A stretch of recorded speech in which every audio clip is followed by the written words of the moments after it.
a hero, I'm for hire, I'm a seller, I'm a buyer. Conversations with me in the lounge as we scream. You know me, my Morgan, subject boy, follow him. I'm the comic man. I'm the comic man.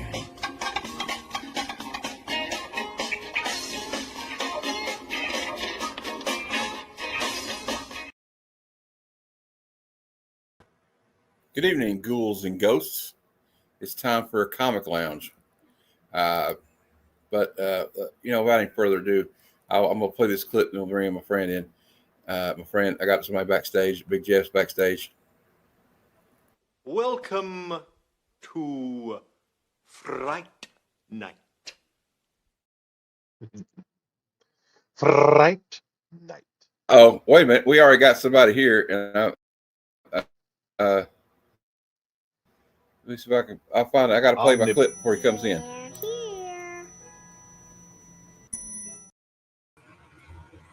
Yo, guys. Mighty Chonko. Hey, how's everyone? Good. How you doing? How you doing? Good. I like that the fall's coming. You know. Well, this is try to stream to.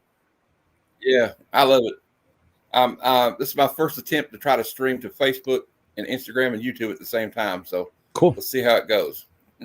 Yeah. We got Omnibo from my friend from Australia. Good evening, sir. Good day. I guess it's good day there. We're about 12 hours behind Australia, and coming straight from the west. This is going. We'll have to do everything with like a Halloween tent. Coming from straight from Wisconsin, from his Wisconsin death trip. We got Under the Cowl of MS.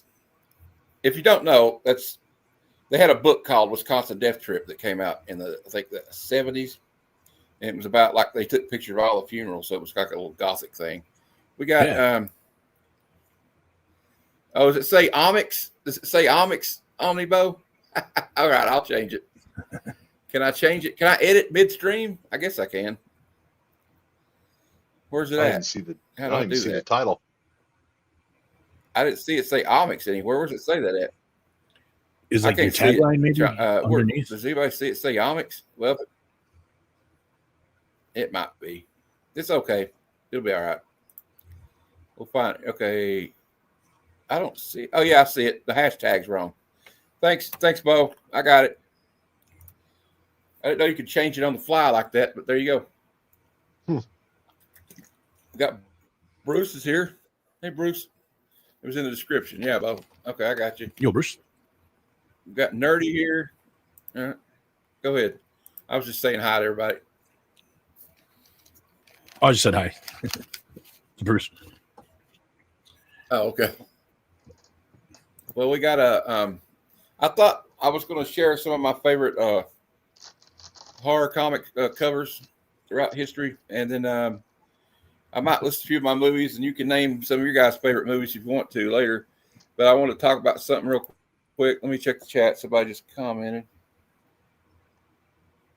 Hey, Lady Fantastic's here. All right. Hey, Lady Fantastic. Hey. But sadly, I got some news to report right before we went on live. Let me see if I can get that comment. Okay. And this was probably the first band, guys, when I was a kid that I obsessed over. You know what I mean? It was like, oh, man, I love this band. And unfortunately today, Ace Frehley has passed away from a brain injury.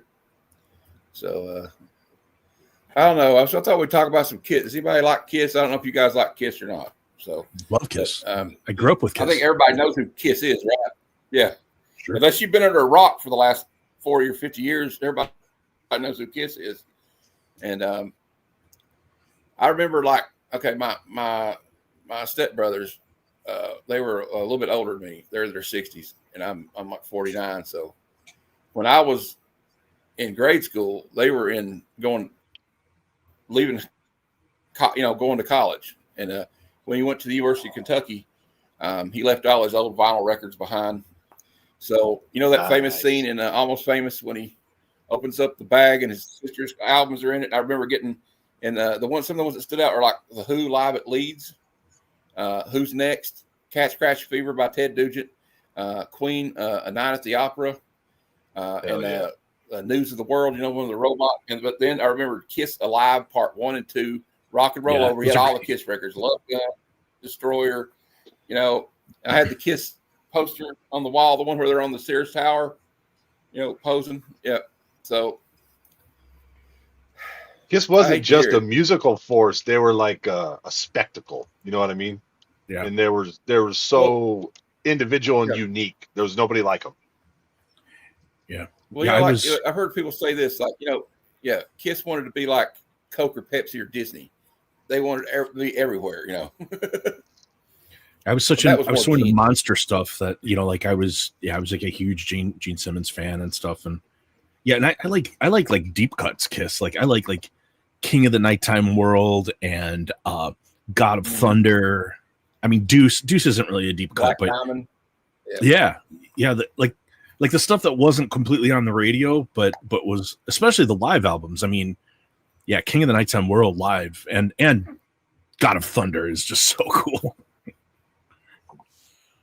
I only know like the MTV stuff and the radio stuff. Yeah. Yeah. Well, Cold Gin's another one. I always like Cold Gin. This one probably didn't age well considering society now, but they had a song called Christine 16. But when you're a teenager, it's still cool. You're like, yeah, Christine 16. And that was the time back then. That was how it was. So, yeah, unfortunately, that's the way it was. I think there's some states where 16 is still legit. Technically, yeah, but it's still creepy. Omnibo says, how many people in Kentucky that used to happen more than you think? Trust me. How many people have had their blood in the ink of a comic? Yeah, there's the only people I know that had their. But you know what? I used to joke about that because they probably have been with so many women and groupies. I don't know if I want their comic with their blood. But anyway. But I'm sure they took penicillin for the. I don't know. It was a different time back. That's before the HIV thing happened.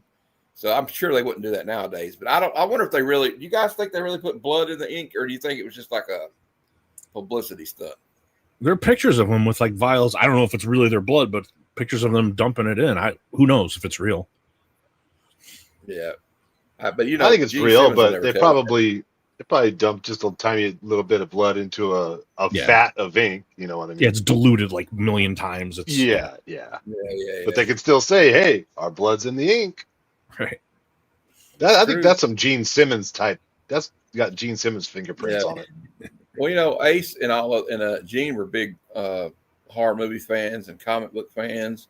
I think all four of them actually were. So I'm sure that they read, and that brings us to another thing. I found a picture I want to share with you guys. A lot of you said, "Hey, Steve, how you doing?" A lot of musicians, read comic books or collected comic books or still do.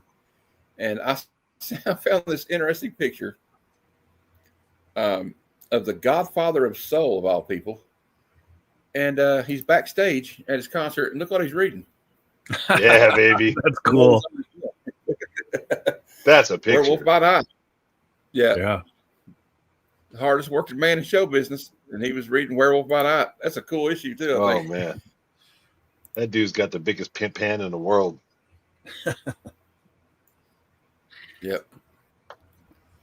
Greatest intro. He'd come out and do all that. I like when he would not to switch gears. I know we're talking about Kiss, but when he'd do that whole bit where he'd fall down on his knees and his buddy'd come out there and put the cape over him, and then he'd go, no, you're not taking me away. Yeah, that's just the ultimate showman right there. But but Kiss, before Kiss, nobody had really done, you had a few people, I can't remember the guy's name, but he did that song, Fire, Hellfire. But it was not many people did theatrics in music like that, except for Bowie. And so Bowie and Kiss and them came out at the same time, kind of, yeah. And Alice Cooper. Yeah, Alice Cooper. And A Collector P. Yeah, we know. We've been talking about it, Missing Mars. Dead at 74. I think he fell or something and hit his head. And, I didn't know that. Yeah, and he had he was bleeding on his brain. Oh, man. And he was in critical condition. And he, you get older and you don't realize I'm only 50, but I'm a big dude. I'm 6'7". I weigh about 320. Wow, 6'7". That is a big guy. yeah, so like as I get older, you get a little stiffer. You're not as limber. Blah blah blah. You take a fall, man. It ain't good. It's not good. You're probably gonna have to go see the doc. When you're a kid, you're a little rubbery. Mentions choir, but yeah, they came a little bit later though. But like, because Kiss, nobody about when they came out, nobody ever seen a stage show like that. But I would tell you that bands like Gwar, Motley Crue, definitely back when they started, all those '80s bands, they were highly inspired by Kiss. Like Tommy Lee, he'll tell you, yeah, that big drum kit was because of Ace Frehley. He wanted to do all that crazy stuff on stage because Kiss. Yeah, Slipknot, all those bands that came after. Yeah, they kind of paved the way, and I guess we could say Bowie too, but just to do that whole stage show. Bowie used to do the whole thing where they would bring him up on a crane, and he would like sing to the audience. Like nobody had ever seen that before either. I was born in the mid '70s, so I think I kind of barely missed the Kiss craze. It was still around as I started to become aware of music, and MTV hit the scene and all that. But also, like, right as I was like, okay, I know what Kiss is. It's those guys with Killer logo and the, Gene Simmons with the blood and the makeup and all that stuff and the big boots and whatever. And I love the song I Want to Hear It Loud. I know that's like one of their pop hits, but I love that song. Anyway. That's a great song. But then all of a sudden they switched into the no makeup version. And I was like, whoa, why'd you do that? Don't do it. You guys are like naked. You look like a shaved cat for some reason. It was a mistake. Yeah, I was like, it made me feel weird. And they had like a kind of a quasi love ballad on MTV, and I'm like, no, Kiss, that's not you. No. Yeah. Although I will say that song "Look It Up" and "Heaven's on Fire" were badass songs, though. "Look It Up's a good song. The first girl I ever made out with, we were the song "Forever" by Kiss was playing. You know what our mind? I heard "Lick It Up," or "Pour Some Sugar on Me" is a strip club. Yeah, but I heard "Lick It Up." I heard "Lick It Up" on the radio, and this was before I realized that they had taken the makeup off. So I'm hearing the song and I'm visualizing Kiss, singing it. Then I saw the video and I'm like, oh, that happened. Yeah, and then you kind of see, especially you see Gene's face, you're kind of like, dude, put the makeup back on. Yeah, no. Bro. Oh. Yeah, God Gave Rock and Roll to Me. That was on the Bill and Ted soundtrack. It was Live 3, I think that was on one. Right? Revenge. I love that song. I totally love that song. I'm trying to see if I got my live here. Okay. I have to monitor the chat on Facebook here because for some reason they won't show up on here. So I have the same problem. Anybody reporting from Instagram? I just thought I'd try it. I don't know. We got Rich here. Well, yeah, really, like Missy Mars is talking about Kiss Alive, but correct me if I'm wrong, but they were kind of like just a minimum success but they were legendary for their live shows. So when they released Kiss Alive, they really took off. And yes, to tell everybody how popular Kiss actually was, in the 70s, there was a national Gallup poll, and they were voted the United States most popular band in North America. So I think they won it by like 60 or 70% or something, or 60%, which is a high number for a Gallup poll to go. Of course, they had the Kiss Army, that whole thing. Yep. My uncle was a Kiss guy, and when he left his house, my grandparents' house, basically just took off and got married and moved into a house with his new wife. But he left his old room. He never really dismantled it, and they never really touched it. We went to stay there, and I got to stay in that room, and it was plastered with fucking Kiss posters everywhere. All his records, all the memorabilia, and he was a Kiss nut, man. I don't even know where all that stuff went. What they did was they recorded live crowds, and they played the track. I think they redid what they call them overdubs. So they come in and play over the. That's kind of what they did, but they were just trying to recreate their live show. It was a great clean up the audio too. But they played it like they did live because they played differently live, and they'd have that big set where the riser would come up and Peter Criss on it. Nobody ever done anything like that live. So yeah, I had it on vinyl. Yeah, back in the day, like as a kid, and I had like the solo albums. I had Gene and Ace. Those were the two that I had. Yeah. Well, Ace I'm was on right had- around 50. Where do you ride around, Choco? I can't really tell. I'm 54. Okay, so all right, so we're in the same ballpark then. Yeah, well, they recorded the concert, like actual concert crowds, not the mute. I think they record like the crowd because the crowds would go crazy for them. Oh, yeah. Kiss condom. Is there a Kiss condom? There's Kiss caskets. There's probably Kiss Oh, geez. vibrators. Oh, I'm serious. There probably is. damn it! That's all Gene Simmons. Like he's like Yeah, that's shameless Gene, though. like, He- promotion. He's a merchandiser. Yeah, he is. He's like a carny. Kind of like. This is the best this is the best condom in the world, the best coffin in the world. You'll never see one like it. Here, buy our new Kiss toilet or something. Right. It's totally I'll probably take some heat for this, Yeah. but I think Kiss proves that you don't have to be the peak of musicality or whatever you want to call it. But if you have that power of performance and you're unique and you hit that nerve at the right time, you could rock it to the top, man. And There's a I lot to remember that. there was remember when they used to have the bands would release like the VHS, like behind the scenes stuff in the 80s and 90s. And I had my two favorite were Motley Crue Uncensored and Kiss Exposed. And there's this scene in Kiss Exposed where Paul Stanley's laying in bed with like 5 women in bikinis. And as a 12 or 13-year-old boy, you're like, yeah. We're like, I love the part. As a Yeah. 54-year-old guy, I'm kind of like, yeah. Yeah. Well, also, Never like, quite there's leaves. another funny Penelope Spears when she did the sequel to Decline of Western Civilization. Oh, yeah, yeah. The first- it was about the punk scene. The second one was about the metal scene in Sunset Strip. And she said Gene Simmons agreed to the interview, but only if she would do it in a lingerie store. Oh, my God. Yeah. So, Hilarious. hey, Pops, how you doing? We're sitting there talking about Ace Frehley and our memories of Kiss since he's no longer with us, unfortunately. Actually, I think he had the best solo song of all the solo albums, Back in the New York Groove. That was a good one. I Shock think- Me. Shock Me was a good song. Yeah, Shock Me's great. He's when it kind of showcased his solo ability in that. Yes. Yeah. The park. Kiss the Phantom Pauper. I'll have to do that for Bad Cinema, but I cannot find a copy of it to like for streaming. I think Kiss is trying to bury that. Yeah. I loved it. As a kid, I loved it. And I watched it later on. And it was really corny later. I was like, oh, no, that dialogue is crazy. I remember Kiss kind of left my consciousness, and then Gene Simmons popped up in that Tom Selleck, Heather Locklear spider movie where they were cops. Oh, You know, mechanical spiders that What was the shoot name you of with that? acid or something. What was the name of that movie? I remember that. It's like movie. Spy something or like Yeah, it was something like that. I'm about to It look was it good. up. It was a good movie though, I thought. And Gene Simmons had that gun that would shoot bullets, and the bullets would go around corners and shit. right. Yeah, and like prime Heather Locklear. Holy smokes. Oh man. Yeah. Oh man. That was a beautiful girl. Jeez. Selleck's mustache on point.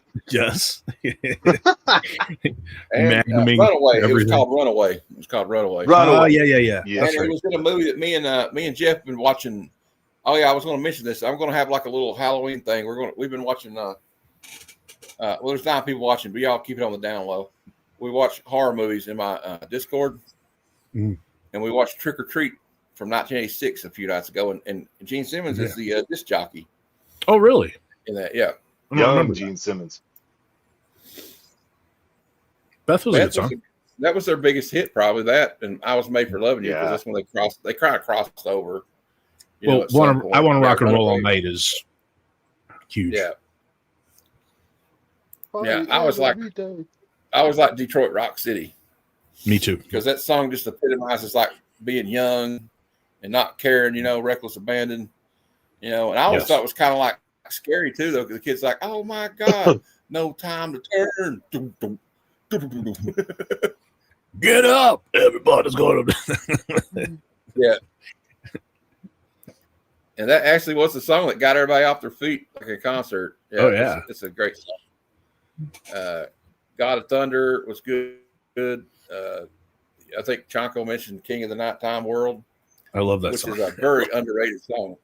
Yeah, There was a song's so Kiss fast. cover band near me, and I went to this bar and they were playing, and they're like, they're like they're talking like, hey everybody, what do you want to hear or whatever, and they like pointed to me like maybe thought I wasn't gonna say anything, so I was like, yeah, King of the Nighttime World. They're like, that's a great song, we don't know that one.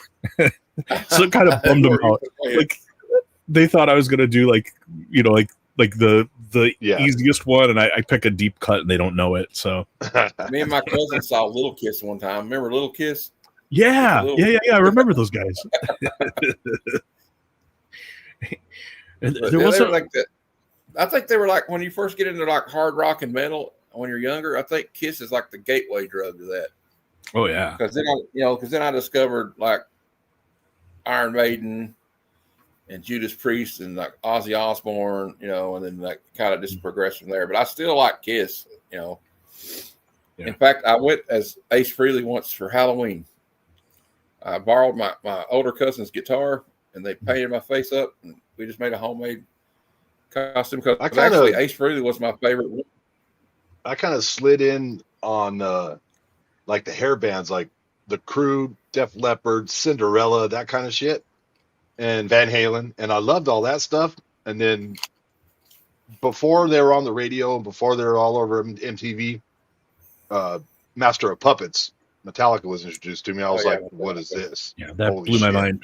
I was a punk rock kid, and somebody played Master of Puppets for me, and I had to admit it's a masterpiece. Yeah, like there were like 3 metal bands that I really loved, even though I was a punk rock kid. I loved those early Metallica things. Metallica records. I had all of them. Slayer and Motorhead. Those were like because once I dipped into Metallica, then it branched off into Slayer, Sepultura, and then other other things. And and Pantera came out, and everyone's kind of having to make fun of Pantera, saying, "Oh, they're just straight biting on Metallica." And I'm like, nah, there's a little bit of crossover there, yeah, but they got their own sound, dude. Sure, they were good. I loved them. The first time I heard Pantera, I just thought it was like, this is brutal sounding. I like it. Dude, Dime. Well, I think Dime was a soul. Pantera started out like doing 80s style, like glam rock. Though people forget. Well, you could find old pictures of Dr. Dre and some pretty funny looking shit. Hey, Glenn. Justice for All is like they kind of like Jason Newsted joins the band. They kind of like bullied in that whole session. If you listen to the guitar, you can't. If you get to that, if you listen to that album, I challenge you to listen to the bass track because I can't hear it. Yeah, that was Lars. Lars turned the bass down in that for some stupid reason. But they released those singles right around that time coming up to that where they were doing like cover songs like Bread Fan and they dropped Last that Breath. Green Hell and all the stuff on Garage Days revisited where it was all the covers. That was fire. I remember just loving that. I was such a Misfits fan. You could tell they were influenced by Die My Darling. Punk rock. They were influenced by punk rock, Motorhead, Diamond Head, of course. Have you ever heard them do Am I Evil? That was a good one. Oh, of course. Hey, there's Flat Earth Santa. Hey man. So I was the drummer in my garage band, and we used to do Die My Darling, and that was like a drummer's wet dream to play because it's just pounding, Yeah, my band we did Where Eagles Dare, and we did right on. Hybrid Movements. So like if you've ever watched anything on my channel, the intro is I got my former band, we got together. That's me singing and my band playing in the intro, and then I got there's a video I did, a Dirty Rotten Comic Flipper video. That's my band too, and we have another one coming out. I'm going to do one called Nerd Stink. It's about like stinky people at comic conventions. We're dropping. So you're the singer in your band, or? I was back then, and I just they still get together, and we recorded my intro, and then we recorded a song called Dirty Rotten Comic Flipper. Because Where Eagles Dare is not an easy song to sing, I would think. It wasn't that bad. Like I was never really all that talented. It was more passion than talent. Yeah. But if you listen to my intro, you could tell it's not all that talented. Oh, look here, we got Madams in here. Flat Earth Santa's coming in. Yo, Madam. Tell me more about Hey. this dirty smells of the YouTube community. Yeah, that came We from know firsthand. C2E2. I was Sounds like we are saying it. yeah, there was a Oh, nice. like a Jenny Frizen line and someone in their sweat stained Hulk shirt. Look what he Wow, won. that's cool. Wow. Dirt. It's kind of derpy. It's the sort of drop from today. No, that's cool. They're doing the show right now. Actually, you could probably hear them downstairs. Hold on.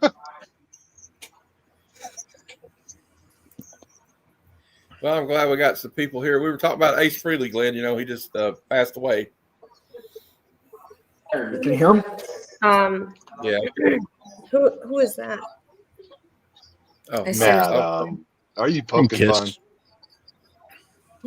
Oh, that's sad. Anyways, I was just dropping in to show off the derpy. okay. They're I like A it. nice cover. Nice cover. Yeah, I like I love their stuff. Right. I don't think we've Yeah, ever he met marked- Flat Earth. Flat Earth. Hi, I'm Jonko. Hey, Choco, how's it going? Flat Nice Earth. to meet you. I don't think we've officially met Everyone Madam. I know we've sucks at like official like introductions when people come on. Yeah. Well, you probably seen the puppet. faces are gone. Me, not so much, but the puppet for sure. It's hard to remember sometimes if you don't see them all the time. Is the puppet there right now? The puppet's downstairs. Hold on. Well, I'll go Okay. get him. I love puppets. Yeah. All right. He's got a little puppet, the Santa Claus puppet that controls people at the con. Hey, Choco, I'll tell you, I think you'll when I tell you this story. Yeah, they're We they're were in here full on Girls show Con mode. together, and there was a guy in full Darth Vader like cosplay, right?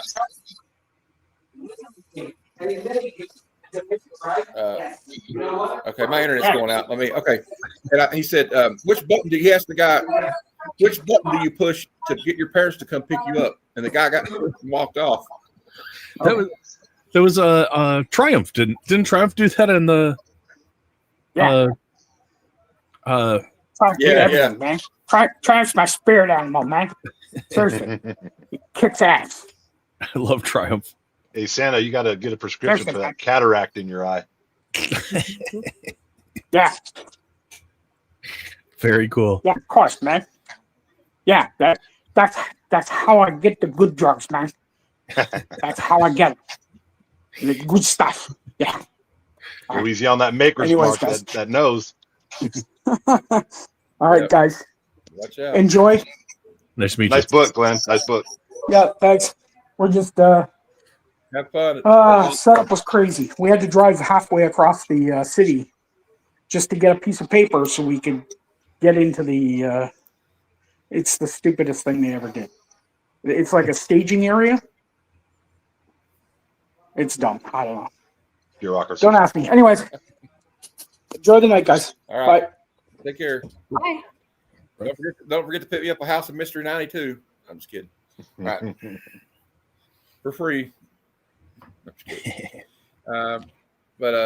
Yeah. So anyway, the guitar player from Kiss is who we were talking about, man. That's He awesome. fell and hit his head, and then it was bleeding from his brain or something. Yeah. Well, I'm surprised he lived that long, man. I mean, he had real bad addiction issues, really terrible for years. and he was bad for crashing cars. He got in so many car wrecks, it's insane. Yeah. It's not even Yeah. counted. I think at But- one point they're like, "Please don't drive. Please don't drive." Right. I mean, at a certain point, how much money do you have? Just get a driver, dude. I think there's a story of him having a Corvette, and he got drunk, and forgot where he parked it at, and never saw it again. That's how you Wow. know you have too much money when Yeah. you lose your Corvette. I can't find it. Ah, fuck, I'll buy another one. I'll just buy another one. Oh God.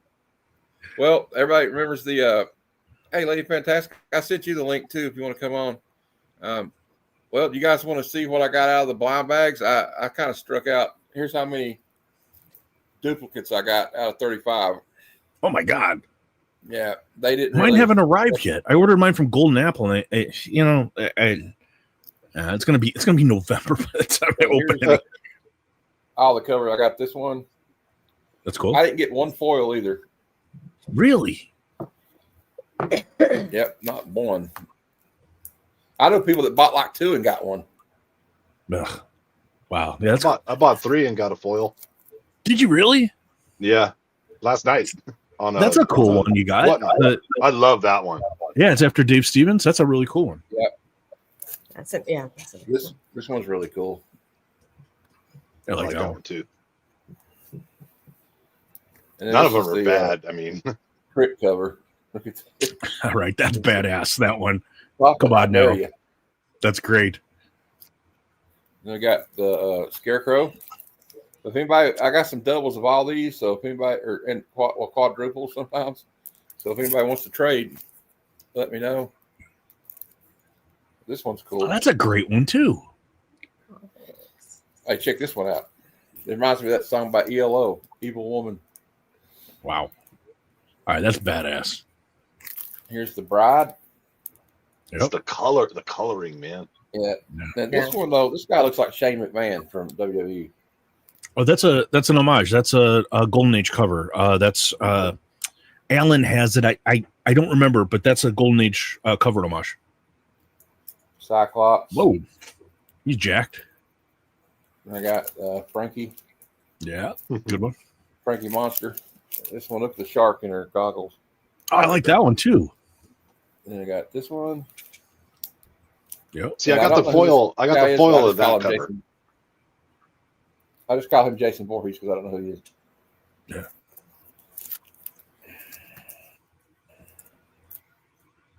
Yeah, that was. I didn't get the Chamber of Chills one. So if anybody's got any duplicates of that, Yeah, I'll let you know what I Not get. me. I picked this up from Bruce the other day. Oh It's kind of wow. hard to see with the glare. think I don't Matt's mind the having internet. 7.0. It's I think he's having internet problems. oh yeah, he's frozen. He's gonna probably pop out and pop back in. It's House of Secrets 94. But Very cool. It's pretty in the 7.0. My eye likes it, and I just love this cover. Just love it. Is that Bernie? Wrightson? Yeah, Yeah. it's Bernie. And then I bought this ridiculous thing on yesterday. Oh, that's Giant. cool. The foil? Yeah. Yeah, right on, man. That's not bad at all. I like Because that. the art's huge inside. And Yeah. the stuff I've been drawing lately, I'm trying to imitate Wrightson. I'm on a Wrightson kick. I'm never not on a Wrightson kick, to be honest. But Yeah, I've got a what's the House of Secrets is the first Wrightson interiors and cover is Neil Adams and it's signed. It's a Neil Adams signed. I think I have it here. I do. this one's the first Bernie interiors. Yeah, Yeah. it's the same one. Yeah, this one. Mine's What's up? not as good as yours.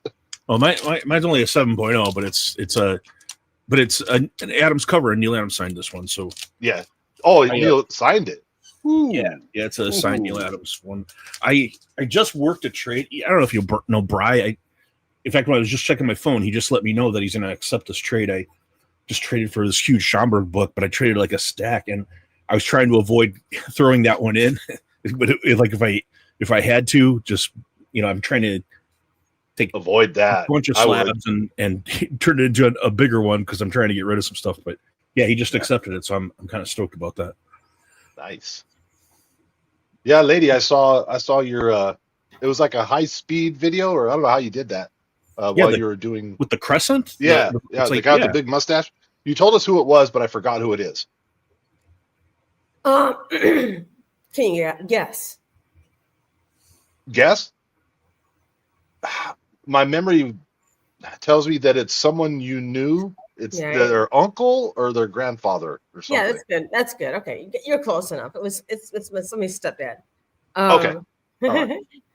All Yeah, but people say like he looks like Wild Bill Hickok, and Well, he just has like one of those faces. You're like, there's got to be somebody that's famous. It just looks like someone from history, I get that all the time. that's one of the reasons why I want to sculpt him, because he has such an aged face, but that looks like with that mustache, there's just so Mhm. much different dynamics to the form of the sculpture altogether. I thought he would be a great sculptor. So.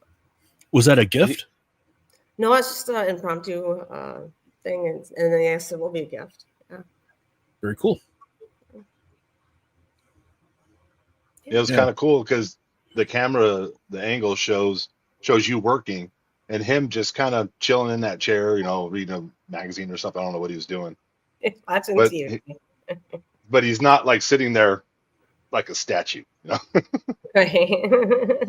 you're all sit there and don't move. Try not to breathe. I am very critical of my subjects if they move too much, though. I am kind of a snob that way. But I don't really have any like live models to work with, so I'm generally nice to like that guy who like decided this like pose live for me. So. How dare they be living beings? Yeah. I don't care if your back hurts. Right. Stay right there.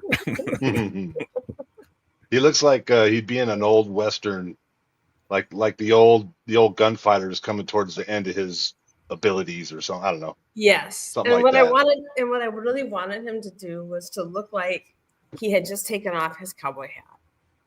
Yeah. Right? And I wanted him to look see it. like you could still see his wings of his hair coming off from a hard day. Because my grandpa also was a cowboy. He would come home after, wearing that hat forever and have that line going around his head. And yeah, that's kind of where I was going with that. But there's a lot of like Western cowboy, Indian, and native artwork out here in Arizona. So I really don't have any of that. But this would be my first attempt at something in that genre, at least.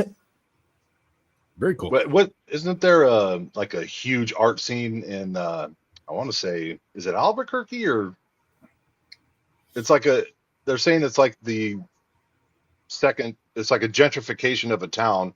All these rich people moved in, and there's something like 30 art galleries in this town. It's either in Arizona or New Mexico or something like that. I can't remember where. You're talking about Sedona or Scottsdale? Probably Scottsdale at this point. Maybe that's I'm what back. it is. I can't remember the name. The cat unplugged the modem. The old cat unplugging the modem. Sedona, yeah. I've been to Sedona. Is really one of the most beautiful places you'll ever see if you go to Sedona. Is it people from California I've that are hiked doing it, or? places there that are just outstandingly beautiful. So.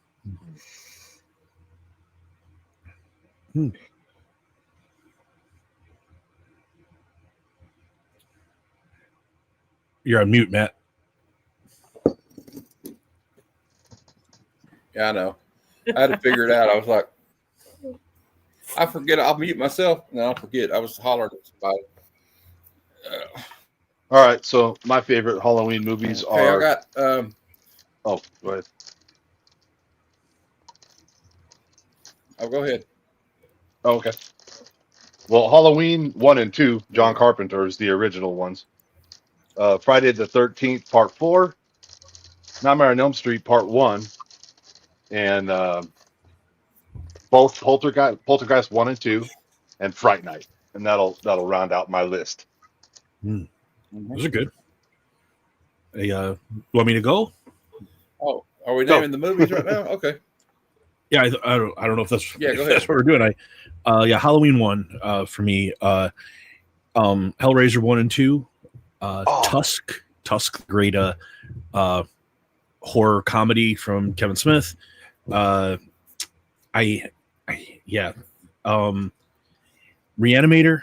the HBO Craft thing, and the first, like the original Texas Chainsaw Massacre, and I mean, then there are like some like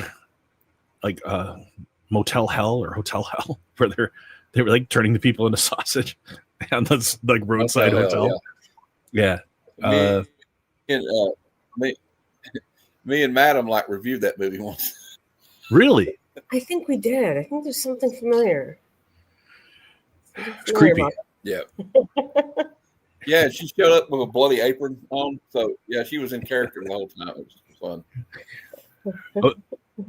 Lady Prime's mentioned. So I met I We're talking was about at the Halloween. horror convention in Chicago here, and I met the guy Dante from Clerks, and he was telling me that they were at a horror convention, and Kevin Smith was talking to John Carpenter, and he was telling him he's going to make Tusk 2, and he said John Carpenter just did this. He goes, "What?" And he goes, like, he puts his head down, and like that he's gonna do it, do another one. Yeah, I got I got a handful of photos for that. These are much more deadly.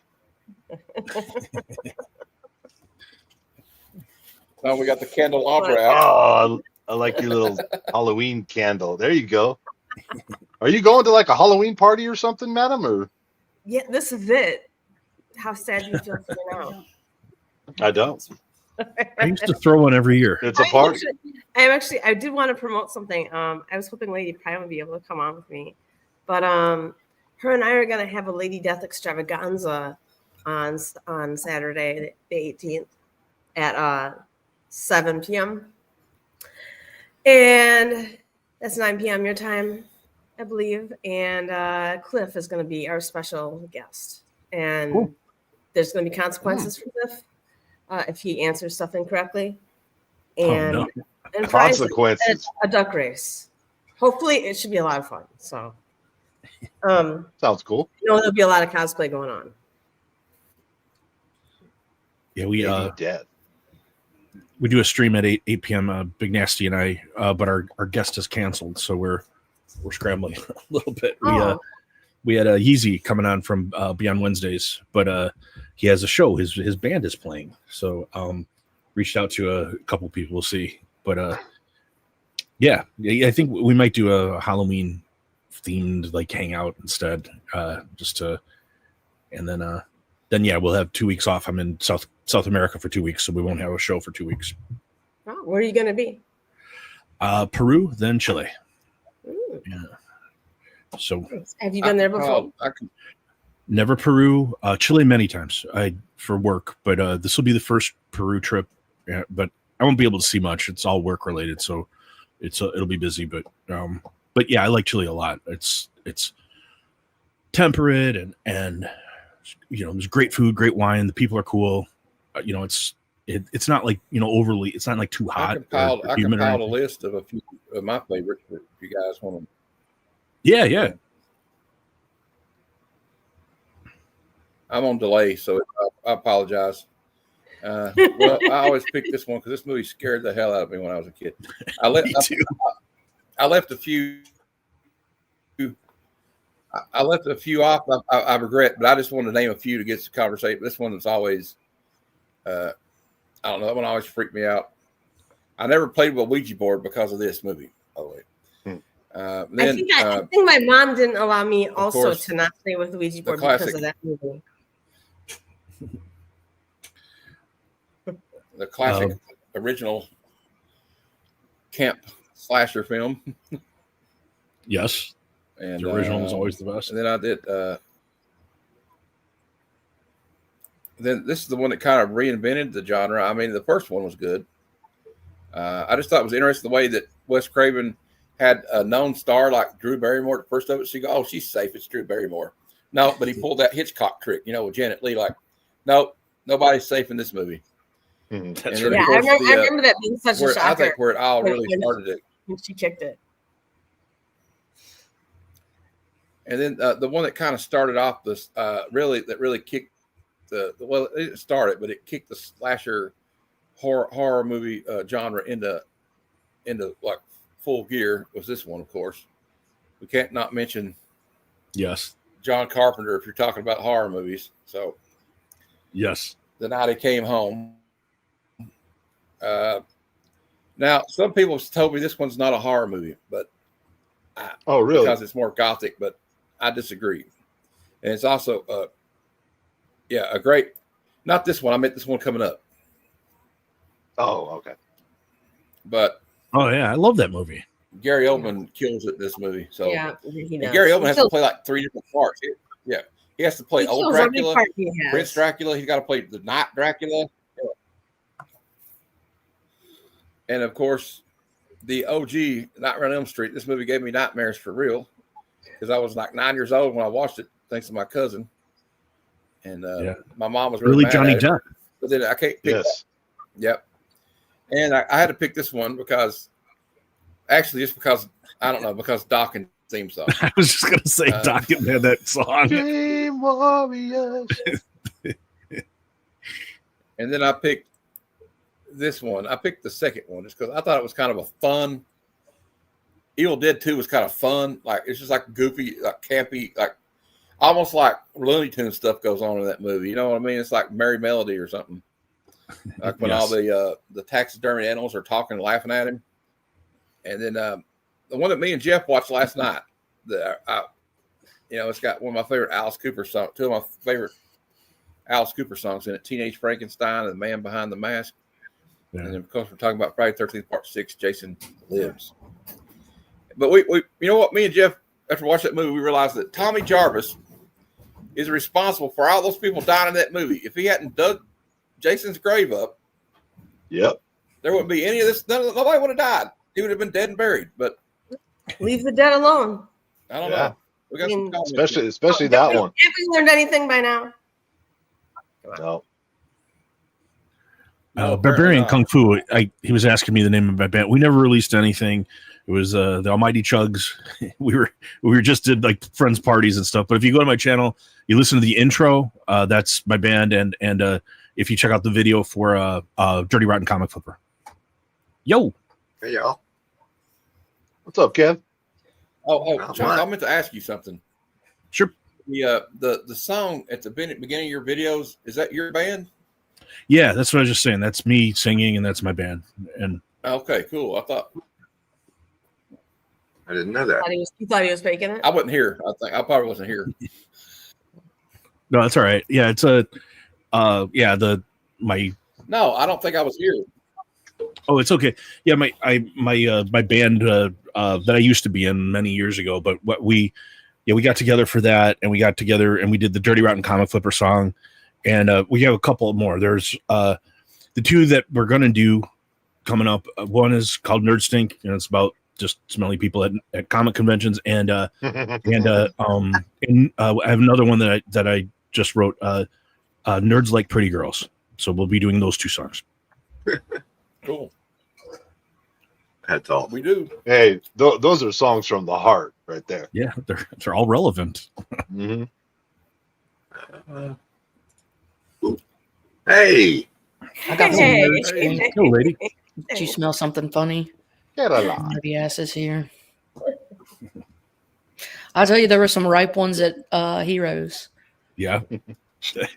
They're every, and That's the word on the screen. It was like it was like a smelly situation. But you know something, I didn't really notice, and that makes me think like if I didn't notice, maybe I was the one who was stinking like really badly. No. And then I think like, and maybe that's the way. Maybe like people who are smokers, they can't smell as well either. You know, Like, if No, you we think- can't. We can't. Any like level or like of bad lady BO like was infinitely more trumped by like heavily pubescent male yes, been gaming she's got it added right. That's exactly what I'm talking about. 3-week smell. Bitches are ripe and like smell God of bless puberty. them for getting out. But like, oh brother, That's you've the song, gotten used Chonko. to the The smell. smell of puberty. It is the smell of angst and just like God, I can just like peel the Sour test Patch off. Kids I can and get it Baja off. Blast. Yeah, it's the They're the it's the ones that crusty take armpits. on cologne to cover it up, and It's like poor guys.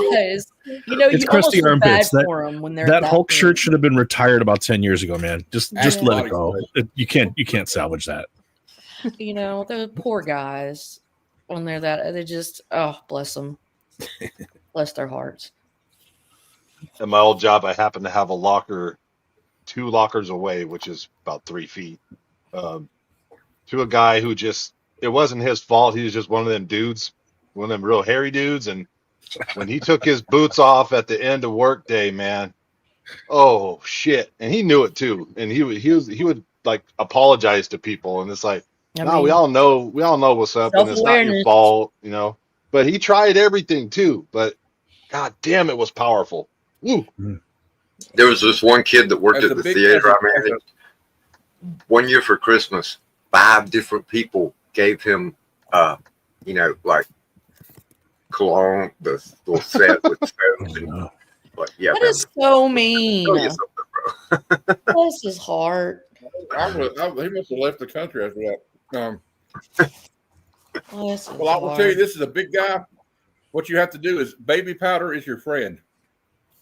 Yeah, the even better is the one that where it's like an antifungal. It's like the Lotrimin powder. Gold Bond. It's even better than Gold Bond. It's like the Lotrimin powder because if you Okay. got a little bit of, I'm just saying, it'll help you. It'll help you with your Yeah. problems. And My some people, their chemistry just happens to be that way. And some Exactly. people Like true. some people have it is everybody's biochemistry is different. Like Yes. my buddy, her husband, like, I mean, it was through no fault of his own, but like he had a skin fungus and it's like he couldn't get rid of it. All he could do is like take a Yeah. medication to keep Yeah. it like down minimally. It was just like a thing, and it's like, oh, that's fucked up. This guy I worked with was a hell of a guy, a great dude. Yeah, I mean, to the point where he'd like roll in, and I'm, just getting there in the morning, and he'd be like, "Hey, you want me to wait till you're out of here?" And I'm like, "No, dude, do your thing. It ain't no fucking big deal." Yeah. So we had a Sandman Mystery Media here. Hey, Sandman, thanks for stopping by. Yeah, Ace Frehley, unfortunately. They were Taylor says, my I'm here for the first small favorite band. Honestly, that's low key cute, Steven. Like, I think that that's like gentle self care, Yeah. It's like That's- doing your brother. I think there is a thing though where D&D. it's like there's just like a certain unawareness where when it's like again, like you can tell that shirt needed to be retired about 10 years ago because it's got the Yeah. crusty pits, and you gotta figure it out. Yeah, I'm not talking about people with medical conditions, and I'm not. It's The an song is age probably going to be so thing. mean now. It's like the song is. I thought it's funny, and now it's going to be mean. Hey, sometimes the truth is mean. Sometimes. We're not going to have second thoughts about it. It's about self awareness, D&D deodorant. Yeah. I like it. Yeah, I like that. Yeah, I think that's fun as hell. Well, Yeah, same with Mr. Media. I'm Kiss gonna was say my something. first I can't remember what I favorite was gonna band. And Ace was the best guy. Well, when you're like 12 and 13 years old, you don't realize you need deodorant until it's too late most of the time. Yeah. Sometimes it's Roll on. because somebody told you, like somebody told you, Yeah. and maybe that's what you need. Sometimes maybe you need your good old buddy Chanko to write a song called Nerd Stink and call awareness to the fact that you need to retire your Hulk T-shirt from 1981. Maybe that's what Hey. you need. I was lucky enough. I went to No, high that's what I school was with going my to say. cousin. I remember it We were now. in the same grade, so we'd both ride the same bus to the same high school. And in the mornings before we got on the bus or whatever, we both did the booger check. Am I clear? Yeah. You clear? Okay. And that was, that's what we did. Right. Funny. Well, that's what I was going to say, though. Have you ever had a shirt that's so old like that you've sweated in so much? You put it in the washing machine, it still freaking stinks. That's right. Of Oh, course. damn. Yeah, you got to retire. Some things have to just go away. I understand nostalgia, but it's got to go away sometimes. Yeah. The high school locker room smell. Barbarian Kung Fu. Yeah. Oh, wow. Straight up Barbarian Kung Fu says, straight out of high school, I moved in with these 3 guys I was in a band Oh. with, and just to be an ass, I would only shower like once a month and never wear deodorant. It was terrible. Oh no, dude. Dude. Oh, once a month? Isn't that normal clothes? That's not healthy. Am I writing this song about you? I feel a little bit self-conscious, maybe all of us on that one, huh? I don't know. Well, I had another thing I wanted to share with everybody. You smelled like a real quick since the wrestling mat. conversation started. Some of my favorite. These are not all of them. These are a few of my, and I don't know if some of these count, so I'll let you all make the judgment call. as horror comic covers. I think only one's questionable, but I think it counts.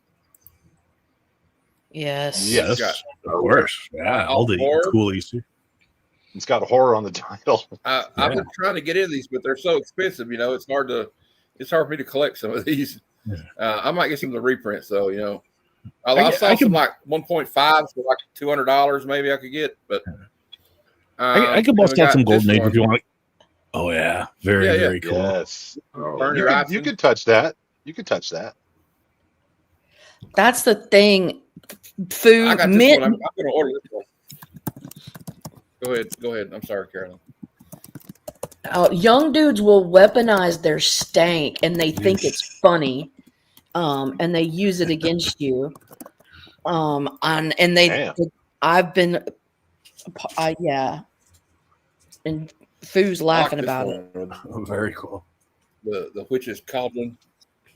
Now, this one is I think probably that- one of the rarest and most expensive comics out there, isn't it, Chonko? Correct me if I'm wrong, but Punch That's 2010. yeah.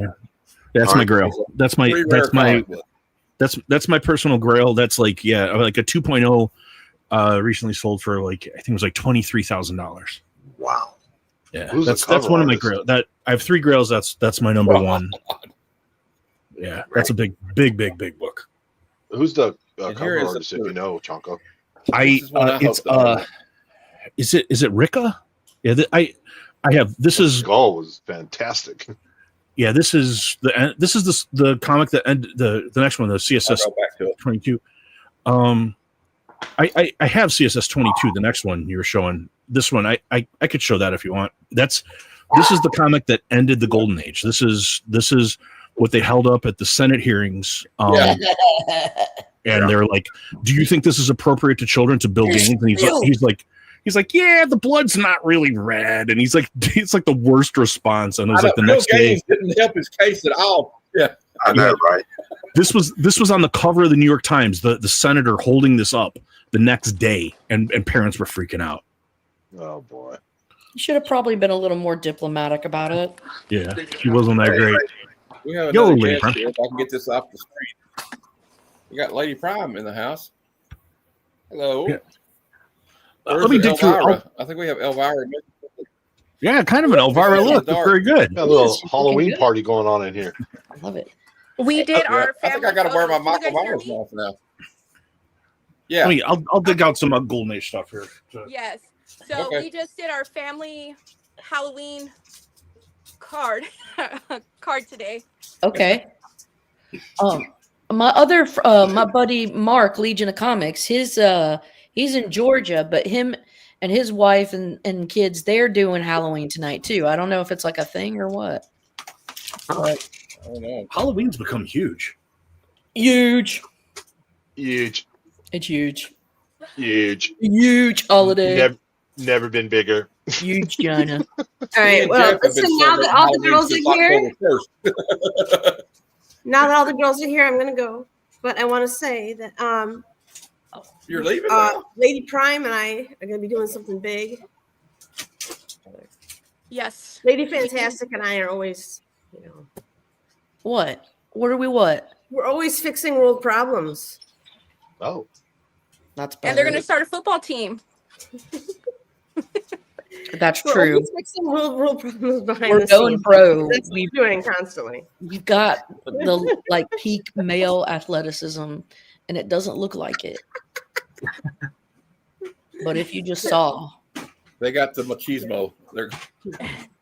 I'm more of a They personality got recruit, a certain but je ne sais quoi. Rudy. But Lady Prime, you look fantastic. I love your yeah, makeup. you look great. Thank Like, you. got some Gaga Yeah, vibes amazing. too. Yeah. I It like does it. have a little modern Gaga vibes. Yeah. It does have Gaga vibes, and I'm here for it. Another lady. All right, Yes. you guys. I'm gonna go. My Why, dog's- bro? What the fuck? Lucky's outside barking. You know how it Go. gets. Leave. I gotta go. See you, dude. I love you guys. Bye. Boo. I know. She's like on and then bounces. She like wrangled y'all. She's like, Prime, fantastic. Come on. Like, All right, you know, you here? she's All right, like, I'm "No, out. the ladies are here. I'm out. I know. I was Oh, supposed to be Lady here Prime. earlier, but I kind of got distracted and I got stuck. My nephews and my nieces are so used to, they're not phased by this. They're not. So I started making their plates and stuff and feeding them, and yeah. Sports ball. Carberry Coach posted that he will join your team, Lady F, but only if I'm the tight end. Okay. Just squeeze those buns and I guess you can join. Oh, it's a position. Those buns, he's got those buns of steel. Right? Mhm. Yeah. But like I think Halloween for me and Big Jeff started on like September 26th when we Was Gronk a tight end? started watching horror movies. Yeah. So All right. You can be our Gronk Foo. Gronk Foo. Oh my God. That's his name. That's the name. Gronk was a that crazy, is your crazy football tight name, end. Gronk Fu. Yeah, he was. But I heard, the, they put him, I heard they like gave him some performance enhancing drugs, and that's why because they were, You think? and it was just Maybe? like, there's no way a man that big should be moving like that. Like, of Hey, course, the- his body's hey, gonna but be broken. what's sad Y'all is the talking about tight collisions. ends, so you've triggered me to tell you a tasteless joke. I'll tell you who a killer tight end was. Who? What's his name? The one that played that Keith. What's his name? I can't remember his name now. I fucked the thing up. The one that killed people actually for the other Aaron one. Hernandez. Aaron Was a real Hernandez? Yeah. killer Yeah. tight end, wasn't he? All right, Was. Aaron Dude, I Hernandez. watched it. I watched I a missed the joke. documentary about that. Killer tight end. Dude, he had CTE so bad. So They does were Gronk. like, it's worse than like an old rotted Parkinson's disease person. Yeah, Like, it's bad. It's lady actually was really like the sad. worst- It was very destroys sad. your brain. Yeah. Junior Yeah. Seau, look at him. Well, even that wrestler, Chris Benoit. I Yep. mean, I mean, I want to CTE see is no Chonko bring the heat. I got some heat I could show. You wanna Yeah. raise Chris your hand? Benoit. Yeah, Um, that's why I got you on the big screen. Okay, yeah. This is Beware number 10 from 1954. This is a Frank Frazetta cover. Oh, Frankie. Yeah, girl in the red dress. The zombies attacking Ooh. the girl in the red dress. Oh But yeah, my. big Uncle Frank cover. I got it. That's, I that's the good stuff. I feel have like I'm some going to cool creepies of his. be playing this video clip a lot here. I'm sorry, I but couldn't hear. I'm going to play this video. Oh my.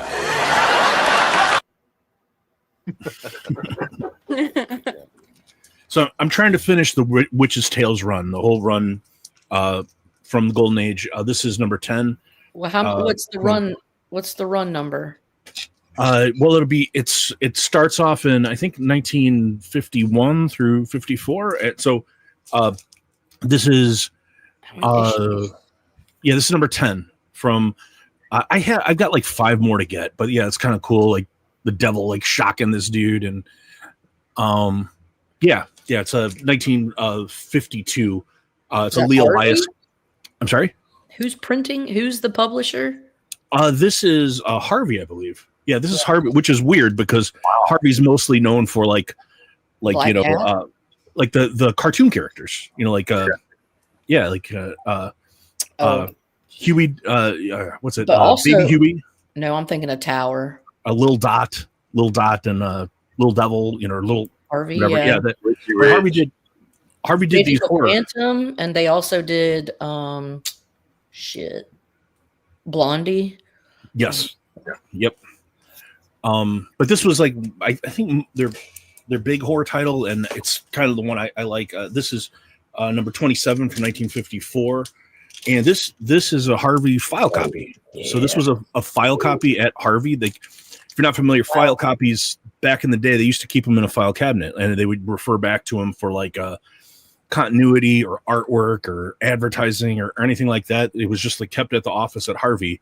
This is one of the file copies that they kept. And like a lot of times, the artists, like if they were on a run, they would get their own file copy. And a lot of times, like I have an authenticated one from like Joe Kubert or something. Wow, that's cool. Yeah, and then I have it's a random one. It's like a Zatanna, and then I have one that's a file copy from oh god,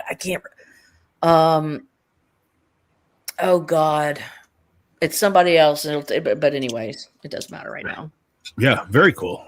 And this is probably the big one from the Witch's Tales run. This is number 25, 1954. It's kind of one of the big pre-code horror covers, and it's the again Lee Elias. It's the head and the bell. Oh, the Quasimodo ringing the bell with the zombified head inside of it. Look at that head. Yeah, this is like of the run. There are a couple that people chase. This is one of them. This is probably the big one of the run. You guys, who's the cover artist? I believe it's Lee Elias. Lee Elias. Okay. Oh no, this is Howard Nostrand. Lee Elias did a bunch of these, but he didn't. I guess he didn't do this one. Okay. Yeah. This is. That's pretty. Big one.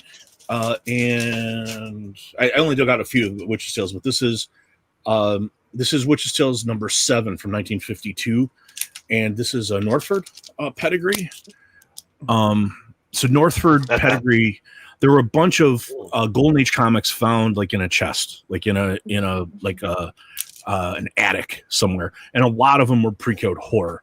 And the way you can tell a Northford pedigree is there's this stamp on the back. It's like this X, circled X. So if you ever run into like a raw copy of especially if it's pre-code horror, and it has that X on the back, that means it's a Northford pedigree.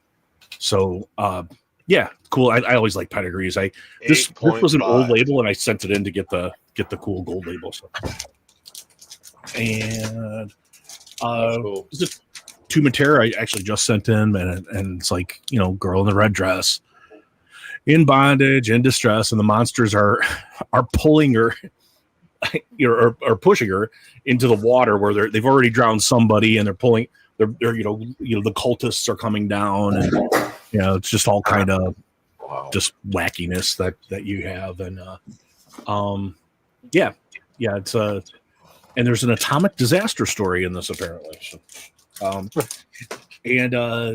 this is another trope. Dude getting dragged down into the grave by the zombie, Chamber Chills. This is Al Allison cover, 1952. I think Alan told me this is actually a Sodi book, Seduction of the Innocent book, I believe. So, and then we're talking about crime suspense stories. I got 3 kind of in a row here. This is 24. It's the guy cutting up the body in the bathtub. Oh, wow. The weirdo eyes and the axe, and he's cutting up the dude. And, yeah, that's beautiful. That's PTC, bro. And this is 23. Obviously appropriate for kids. Yes. 23. The guy, girl in a red dress. He's choking her out in the rowboat with like the tire iron wrapped in a towel, and so like 3 in a row that are really, really kind of big ones in crime suspense stories. And then the really big one is this. This is what you're just showing. This is Crime Suspense Stories 22, and it's my copy. And it's this is the book that ended the Golden Age, technically. And my copy has this like label that was applied by Ronald Johnson from Southeast Oxburn, Pinckneyville, Illinois. On there. And like a certain amount of. Yeah, like certain thing, like you'd be like, dude, what are you doing? But I kind of like it because it's like Ronald Johnson. He took enough care of this book that I'm able to have it, so it's okay that's on there. But it's still a beautiful copy with that on it, even though it's only a 1.8. It's a great cover and everything. So it's Americana. This is one of my favorite pre-code horror comics. And then another one, kind of a big one, is Shock Suspense Stories number 6, The Cultists. Oh yeah, the cultists. Oh yeah. Oh yes, sir. And they're burning this girl, and she's having a terrible, terrible day, as you do in the Golden Age. If they're in bondage, you're gonna have a bad day. We say those books are what started the Comic Authority, right? Yes, that's right. That what happened the way that what happened was there was a guy named Frederick Wortham. He was a psychiatrist. He wrote a book called Seduction of the Innocent, and this led to Senate hearings where they called all these people to testify that were making these books, and basically they were gonna ban comics, but the comic companies got together and collectively they voluntarily came up with Comics Code, and they like cut out EC. EC wasn't involved. They didn't even bring him into the discussions, and EC didn't survive very much longer after that. I only have a couple more, but this is a LB Cole. I'm sorry. Well, that's all right. I just have these couple more, but LB Cole, it's always the same colors with LB Cole. He uses a lot of these primary colors, and he always had these big word bubbles with like a lot of stuff on it. This is from Star Publications, which is LB Cole's label. Like this is LB Cole's company that he would release a bunch of stuff from. LB Cole, kind of a classic. And then one I just got recently is the Slam Bang Comics number 3. This is a really, really super, super, super rare one. This is from 1940. And it's this cool. There are only a handful of these on the census. But yeah, I got this from a dealer, Yaniv. I don't know if you guys know him, but I got that from him. And like, I'm not going to take them down, but above here, these are all from Brazil. All the like at the very top, they're all a guy named Jaime Cortez. He's a Portuguese artist that worked out of Brazil, and these are all like there are only like 1 or 2 of these that we know of that exist, like the ones at the very top. I'm not going to pull them down right now, but those are kind of what I'm really chasing right now. Are these Brazil comics from Can you give a rough date of publication of those? Those are all about 1954, 1955. The ones I have there, but Jaime Cortez, I have something here. I just got this. This is a book of Jaime Cortez's work. Okay.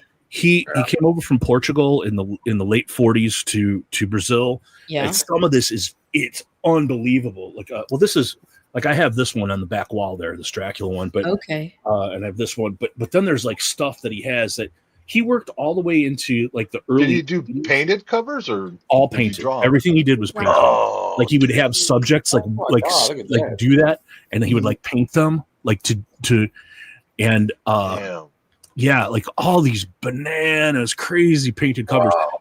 That's fucking badass really right cool. there.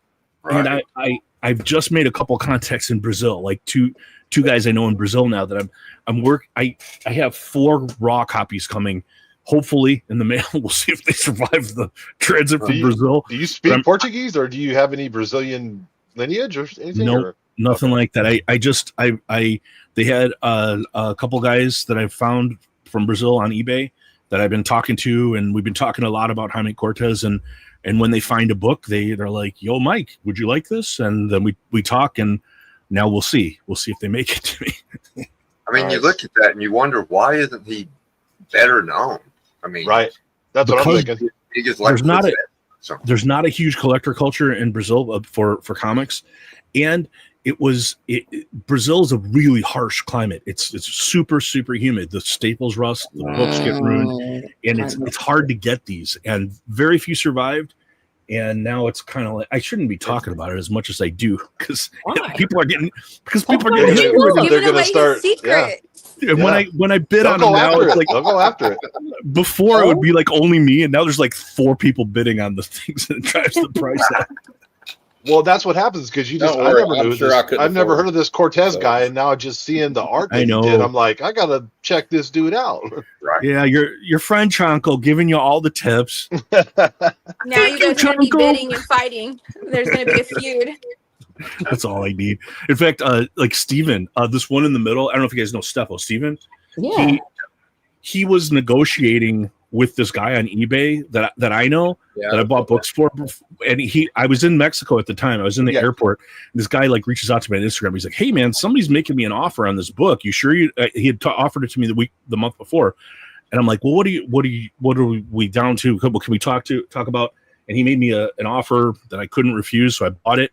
And then Steven, I put it on Instagram. Steven's like, "Dude, what the hell? I was negotiating with that guy for that book."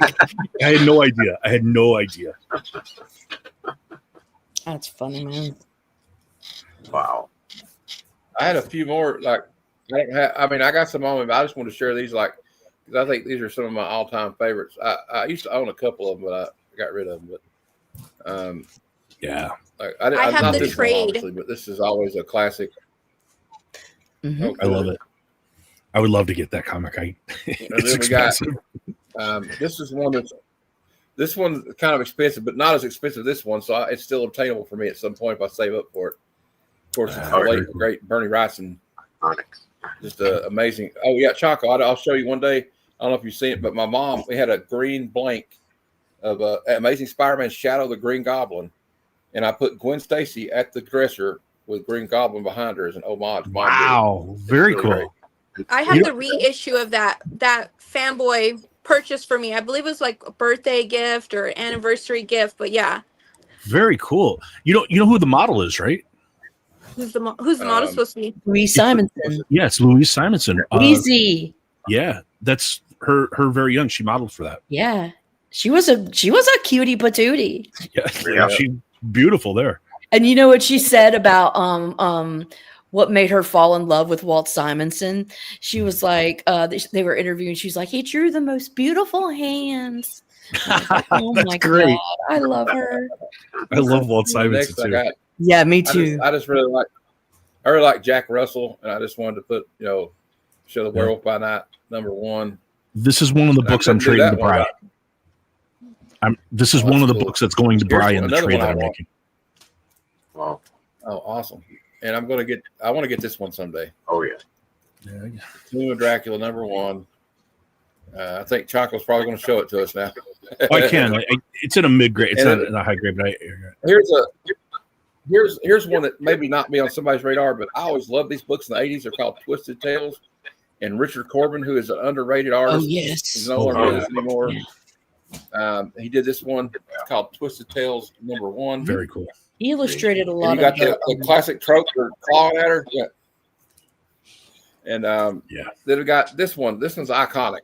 This one's of course iconic. We all know this one, right? It's that one's reprints out for it right now. There's a reprint for this one out right now. Treasury's out. Yeah, very cool. Yeah, Neil Adams is the man. He's the daddy. Yeah.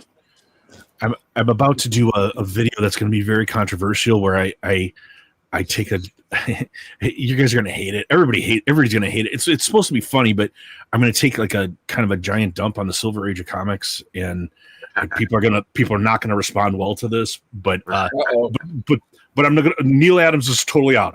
I will never ever dump on Neil Adams. Well, I will say this about the Silver Age. Some of those stories, like the Comics Code Authority, really took a toll on storytelling. Oh yeah. It's like it used to get I bought the collected works of the Avengers first 15 issues, and I could not get past like Hawkeye saying shit like Giant Man high pockets. They just bugged the shit out of me. Yeah. I some of the terminology, it's just like, oh my God. But I don't know. It is what it is. There's some classic Silver Age covers, but I agree with. But I'll tell you what, Chuck, I'm going to tell you. I watched your video about Frank Miller. Oh, yeah. I left a comment. Excellent video. And it's about damn time that somebody said it, because like I get bothered like about Frank Miller's this and that. You're not respecting what the man did. Right. If it wasn't for that man, I wouldn't be reading comics today. If it wasn't for him and Alan Moore and a few other people I could name, like Chris Claremont, I probably wouldn't be reading comics today. So I think a lot of it is the younger generation that wasn't, around for the 80s and what they did then. They don't realize what those guys, how important that stuff was. I'm glad people like that. I didn't do like a real deep dive, there are YouTube people that are much better at that than I am, but I wanted to do something to put some more respect on Frank Miller's name, and to kind of call people out that it's like, you're laughing at this guy and mocking him, telling him to retire, and it's like, what have you done? Like this changed everything. What did you do? I said it to a few people one time. I got kind of soft. I said, "Well, you draw it." Yeah, you draw it. And show me when your work is turned into a blockbuster movie like 300. Show me that, and show me how you changed Batman Forever. Yeah, and you did Sin City, and Daredevil from the chopping block. Daredevil the comic was on the chopping block. They were going to quit. It was lost. It was lost. Yeah. Like it was totally directionless when he took it over. And like I said, nobody cared about Batman. To them, Batman was the Adam West Batman. That was exactly right. And nobody cared about Daredevil either. It's the same thing. Yeah, and then what he did, I'll argue this too. when you look at his work on Ronin and Oh, yeah. 300, I could argue that some of his artwork hasn't really changed. He just evolved into more of a minimalist thing, which some artists do. And he's he's physically disabled. Oh, we talk about Frankie. He holds his head like this, so yeah. I'm not going to. And you can see what Ronin effect had on like Teenage Mutant Ninja Turtles, like you mentioned. That's right. They said it. Eastman and Laird both said it. They said that's what they were reading when they came up with the idea. Right. So I'm glad people like that one and right. people watched it and responded to it because I mean it's like certain things certain videos where you just mail it in. It's just like, hey, I got a comic and I got another comic, and then when I do one that takes a lot of work and takes hours of preparation and stuff, I'm glad when people like those. I put together a little chunk of books that I can show that that I like. Cool. Okay. Here we go that I've got on hand that are kind of Agreed. Under the seasonal. cow. Agreed. I want to highlight what Under the Cow said real quick. Yeah. Before we go Under the Cow. So nobody cared Exactly. about paying the creators back then either. Yep. It might have worked harder on the stores if they'd got paid their work. Mhm. I agree. All right, here we go, Lady F. All right. So here we go. Let me start with one of the first ones to actually say I own my artwork. Yeah. And look what it's going for now. Look at what it's selling You were for. talking about Neil Adams earlier. Oh yes. Oh yeah. Dun, dun, dun. I love Neil Adams. Let's go. Pretty. Yeah. That's beautiful. Thank you. And I have an homage to Beneath the Trees, and then I picked up number 2. Yes. That's good. Yeah. I love that Winnie the Pooh one. Natural Yeah. born killers. It's too cute. Have you been reading it, Lady Fantastic? It's very serious. I love it. Isn't it good? I started reading it recently. It's disturbing, but Yes. such a great way to deliver it. Yes, I love it with the fluffy animals. Yes. Yeah. The first one. Was great. Again, Wrightson on Tomb of Yeah. Dracula. Yeah, That's nice. Look at those lines. I love Bernie Wrightson too. me too. Oh, yeah, let's go. Another guy I would never take a dump on. He's here's Bernie Wrightson and Gil Kane. Oh wow, Yeah. very cool. Yeah, I want that. 2 legends. So is Bernie and who's somebody inked somebody or which do you know? They both worked on. I mean, they're So that's just both their hands on that piece. yeah. So What issue is that? So this is Dead of Night 11. Oh, Dead of Night 11. Very cool. Jeff's over here taking notes. Yep. And then Beware number 1. Very cool. Just That's some cool. fun Bronze Age. I think that's a reprint. And then Supernatural Thrillers number 6. I don't think I've ever seen that Oh. comic. Oh, bro. That's I love it. Yeah. There's some. So I'm a Bronze Age horror I hooer. do love Bronze Age too. Yeah. Hooer. A horror hooer. And I'll show you some of my Bronze Age treasures. All right, let's do this shit. Bring it. Here we go. I'm always Bernie game for this. Wrightson. Again. Oh, that's one of my favorites. Oh, Yeah, yeah, let's go. I did. I don't know if you Gangster. guys saw it. I did like best covers of each age, and this was in my top 25 best covers of Bronze Age. It's so cool. Girl, agreed. Yeah. Yeah. That's Bernie? Yes, Queen. Oh, Look how because good, usually look how good it is. And did because you he look did at the look at spider? that face. The face is all the face and the fingers are shadowing. It's Yeah. called it's called stippling. And Yes. usually he uses lines and hatching a lot. Yeah, Oh, So yeah. that to me is kind of cool. and the spider has a skull face. Yes, it is a skull. Oh, Mm, dude. nice. It's And badass. That's And witching looking hour at, number and looking at when you see 13. his, Huh? when you see 13. Bernie Wrightson's 13. drawings before when they're still black and white, and you see his drawings, the line work is just insane. Witching Hour 26. How to Win a Witch, bitch. I love it. what is it? Congratulations, you won your first prize. I hope you live to enjoy it.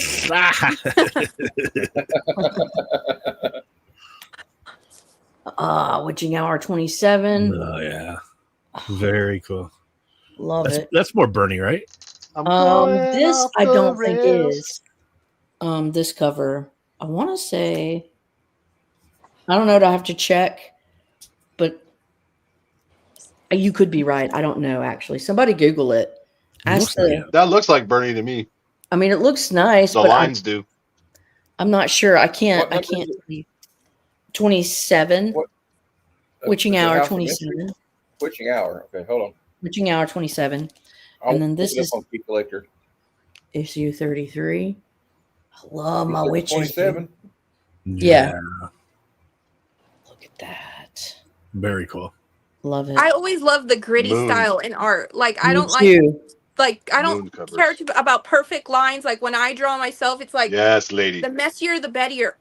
Like Exactly. it hides I the agree. flaws. Well, it just I don't know. There's just something more personal about it. Yep. Issue I can't get my 39. Key Collector out to work. Why do you think people love like Todd McFarlane? It's because Yeah. it's not real. It's I don't know what the word is. Yeah. Well, and this is issue 51. Oh, I like that too. The jury with the skulls. Yeah. there. You're guilty, bitch.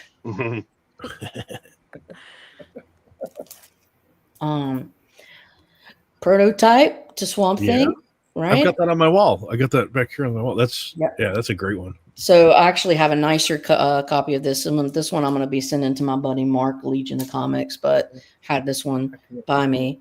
And then I can't get Oh, yes. Something. goes into the OG. Nice. Yes. This is the final issue of the Wrightson drawn run. And it's like really tangible. You can see the difference from when Wrightson goes like to when it Oh, yeah. changes. Yeah. Sorry. Yeah. Yes, you can. It's true. Yeah. It's true. It's true. He just had such a mastery for drawing like creatures and monsters. Shadows. Hey, everybody. Oh, very cool. The cover artist for Witching Hour issue 22 is Nick Cardy. Oh, okay. 27. Is it 27? Oh, 27. I'm sorry. That would make sense for me. No, I'm looking at 22. I was thinking 22. That's Neil Adams, right? This Nick, one? it's Nick Cardy, actually. 27 is Nick Cardy, too. I don't know I don't know who is the cover artist of this one is. It would not surprise Right me there if it this is. one. Yeah, I'm at 27. This could be That was Neil Nick Cardy. Adams. It does I can look see- like Neil Adams. Sister House of Secret Love #1 is beautiful. Some House of Mysteries. Very cool. 208. You know, it's just because the DC Bronze Age has horror has a lot of the detailed art, and I'm a whore for it, dude. 218. This one's 235. Look at that. Come on, man. I just love that stuff. Let's see. Oh, here we go. House of Secrets. There's your Bernie. Very cool. And then we've got Here you go, Caroline. there you go, twinsies. Yep. Very nice. This one is Nick Cardy. I know. This is House of Secrets 114. I love that cover. I'm a big hockey fan, so I've always loved that one. Yeah, it's a great cover. And then this is a Bernie Wrightson 135 House of Secrets. Very nice. Yeah. And then this is, I want to say Orlando. Actually, this may be Luis Dominguez. House of Secrets 137. Cool. Nice. Yeah. And then I like moon This- covers. is 139, and this is Wrightson. Oh, I love it. Love it. Love it. Yeah. Look at those pumpkins. Pumpkin. Sir. Yeah, that's fun. And then I can. But see how he uses mostly line work and Mhm. like hatching instead of that stippling like on that issue you just I'll show you what I picked up at the LCS today. This is my chunk from the LCS. I picked up the Zdarsky, his little zine. This is from a couple weeks ago, but I don't care. I had to get it. Muppets Ah, doing nice. my favorite I got cover. that one. Like, yeah, I had to get it. It's lame. Very Whatever. cool. It's a cover by. It's not lame. Awesome. And then I had to succumb to the pumpkin spicy thing. So I got a Catwoman with her little kitty in the back. That's cute. I got So- the Wonder Woman one of this. I saw the Wonder Woman one, but I like there were it. other cooler Wonder Woman covers for 25. But and then I got a blind bag for the DC KO. And I got one blind bag and I ended up pulling nice. the DWJ one. That's fun. And I like that one. There's some people saying they didn't like it. I picked up I like also it. this badass Weird Wartail 118 with GI Robot. This is a Gil I like Kane it. cover. This is the shit, bro. Come on. Come on now. That's it. And then I found a badass Swamp Thing 46 with he's with capes. Swampy with some capes there. So I thought that was a really cool book right there. And then finally I found this for Steel. X-Men. Cool. Bye, Lady Prime. See you, Lady Prime. And that's all I got.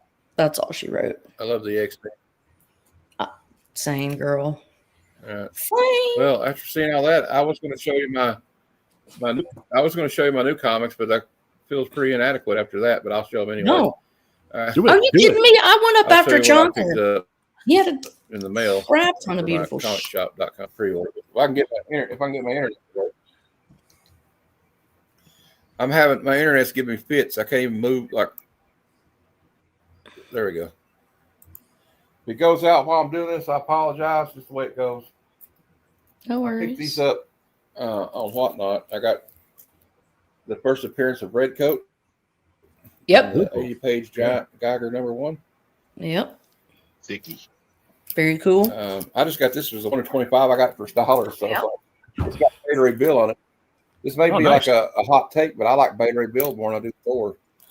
I love Beta Ray Bill. And then I He's got cool as hell. some Sienkiewicz Dazzler 33. Oh yeah, very Yeah. cool. The Thriller That's, homage. Sure. Thriller homage. Do-do-do-do-do. I thought that was very Do-do-do-do-do. Halloween-esque, I guess so to speak. Now we got some contraband here. There was some controversy about that. I'd already ordered it before any of that happened. Oh, I yeah. got the Red Band, Punisher, new Punisher, World to Come, number 3, I think it's Collector. J. Scott Campbell. I never really seemed to. All right, my collector piece. I got the Hawkeye one shot. I've been getting all the Ultimates because I've not been reading in here lately, but I'm like this kind of like a completist. Like I said, I heard it's getting ready to come to an end, so I said, well, I might as well just keep getting it, right? Right. Got that. I'm collecting all the Betio covers. Lady Fantastic will like this one. Got Let me Captain see. Marvel. Oh yeah, I saw they had an Avengers one today. It was with Iron Man. That one's cool. Immortal Undead Iron Fist, Little Pistachio. I call him Little Pistachio, but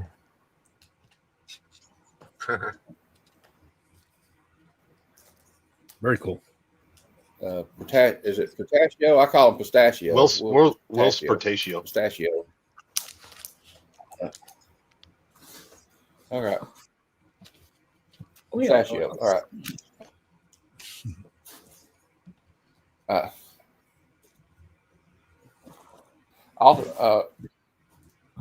Pistachio. Okay.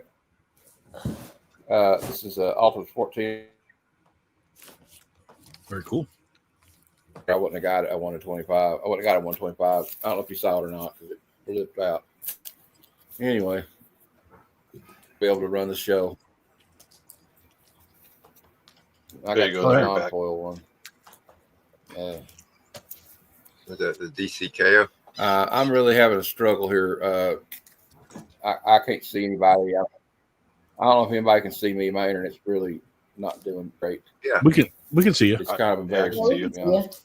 We got Daniel Warren Johnson again. Yep. I only got it because it's Daniel Warren Johnson. I'm a big Daniel Warren Johnson fan. Ryan Stegman. yeah. Is that one? That wasn't going for some money back. I don't know if it still is. I'm a big G.I. Joe fan. They got a new silent issue for 321. Then they got the Joshua Williamson G.I. Joe run for Energon. And I've been reading this.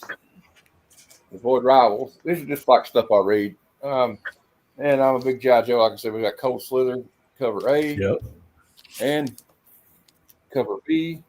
And I got the blank because I'm going to get Mom or somebody to draw Ozzy from the Bark at the Moon album cover on it. Yeah. Yeah. Cool. And we got Exquisite Corpses 3 Cool. and 5. And we got Monster 7, Hate to the Witch. Yep. That's a great cover. And I got this one. I got this 1 in 25 of by Alexander Lozano for Ultimate Spider-Man 21. Love those. I just like his kind of artwork. I think. Yeah, I love them. Yeah, I think everything's reversed on my end. Is it reversed, or could you see it? No, it's Oh, fine. yeah. It looks like the cat. All right. And I like this one because Harley Quinn is checking out Harley's rack. I mean, Elvira's rack. Yo, Mark Spears. Yep. And I got this is a really good series. This is Rook Exodus number 7. They finally brought it back. More Daniel Warren Johnson, Transformers. Very cool. You got the Pulling the tape. Yep. Then I got some Nick Klein. I think it's Nick Klein. That's cool. No, Yeah. it's not. Philip Kennedy Johnson's got it. Hulk is really good. And I got I collect the Avengers because I'm a glutton for punishment. But I do a lot of superhero stuff too. But I've been getting more into like the horror comics. I could show you some of those in a minute. I got like the ones I collect. Oh, I'll show you something I got. Just because everybody's been showing like scary books. This is this cover was by Mike Mignola, my favorite movie. I got a thing for movie adaptation comics. So it's Mike Mignola, Roy Thomas wrote it. Topps comic. And he used to have cards in it. I got some more ordered. I got from my friend Dan, and they have the poly bags with all the trading cards for it. I'm gonna. Yeah. And I got 1 through 3. I bought 2 copies of number 1 because I just can't get enough of that. But like I said, I like the movie adaptation stuff. So we Like you said, that last this one was one. the It's first Topps comic they printed, right? Yeah, it is. And then this one's actually signed by Mark. Oh yeah, very cool. And I got this one. I got the whole series of him out by. We got Tar Man. That's the coolest one though. And then we got. I guess this counts as horror, doesn't it? It's. Sure, absolutely does. I like the little cats. That it's like a Don Bluth cartoon meets Walking Dead. It's really interesting. It's Trish Forstner, I think she did Stray Dogs. And that's Army of Darkness and Red Sonja. That's another Mark. Spears. Yep. And then we got a few more Spears and some Vampirella, and I got an Elvira here. We'll show this. I got this one signed at Heroes Con by Adam Hughes. Oh, very cool. And we got the Vampirella Armageddon, Mark Spears with the monsters on it. They did like a cover swap. So like they put her on the cover of Monsters. And I got the Mark Spears Vampirella homage to J. Scott Campbell. Very cool. And then this is does anybody know what movie that's from? Weird Science. Yeah. I was just gonna say that. What were you little maniacs like to do first? And Elvira's House of Mystery. Nice. And I would show the monsters, but we all seen them already, I think. So, but anyway, that's all I want to show you. Very cool. I got a modest collection, but I just like. I'm a big reader anyway. Me and I'll read stuff even if I don't collect it, like online. What is everyone reading right now that they really enjoy? Like what would you I recommend? just read the first issue of The Author Immortal from Image, and it was really good. It's one of the best comics I've read in a while. Mm-hmm. From Image. Let's see. Santos Sisters, 100%. The Author Immortal. I've been reading all the Transformer stuff, the Energon Universe, and then Geiger is what I've really been enjoying. That and Exquisite Corpses, Red Coat, and I like Mark. Hey, honestly, I read Mark Spears Monsters. I think some people only collect the covers, but I think it's actually pretty cool. Little story. I just like the all those Universal Monsters things. So I've been enjoying that, and it's a lot of stuff I've been reading. Actually, I kind of like the Avengers, but I haven't read Ultimate Spider-Man since issue 15, but I got issue 1 through 21, so I can't tell you what's been going on here lately. Oh, and Incredible Hulk's fun. But I've been trying to get more into. That's the cover of it. I wrote that one down, Kevin. I some of my stuff has ended that I've really liked, but I love Battle Beast. I love Ghost Pepper. I think it's amazing, and I really like Crypto. Like I didn't think I was going to like it as much as I do. Yeah, I thought Crypto was great. I mean, I just really read good. issue 4 today, actually. Yeah, it's a little sad, but it's good. Yeah. Yeah, there it is. I've been trying to get into more indies here lately because like this superhero stuff ain't doing it for me no more. Ghost Pepper. Check out Ghost Pepper, man. People aren't really paying it much attention. But another one is we had them on.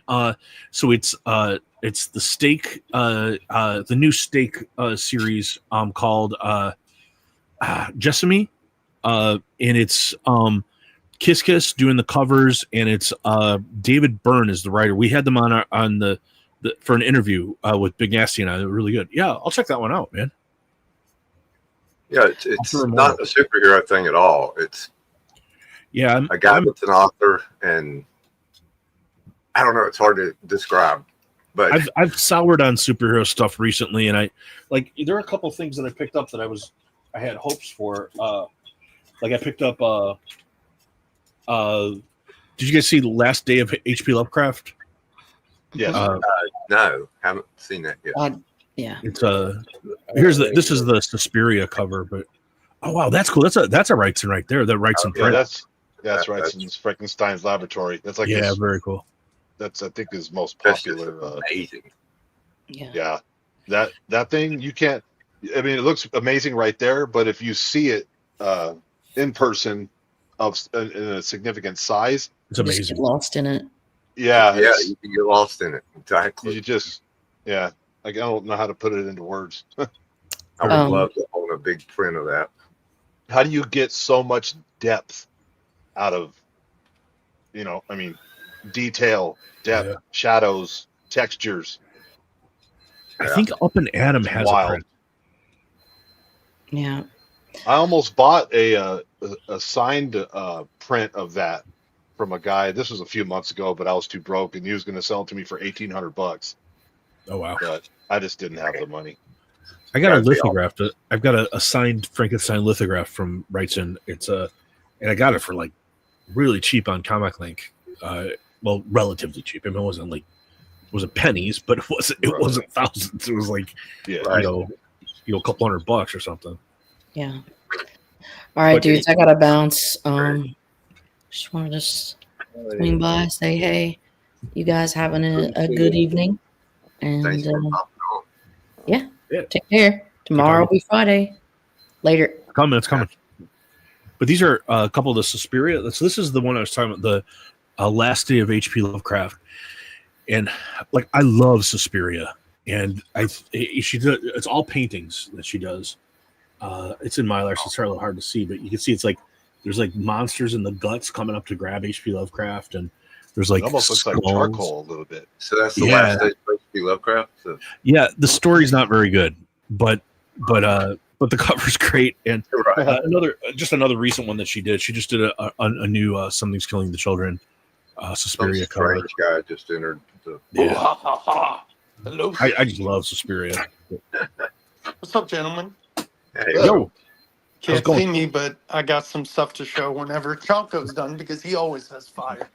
I'm done. I just gotta go let actual Choco out. I will be right back. Take me like 5 minutes. I got some cool stuff, Matt.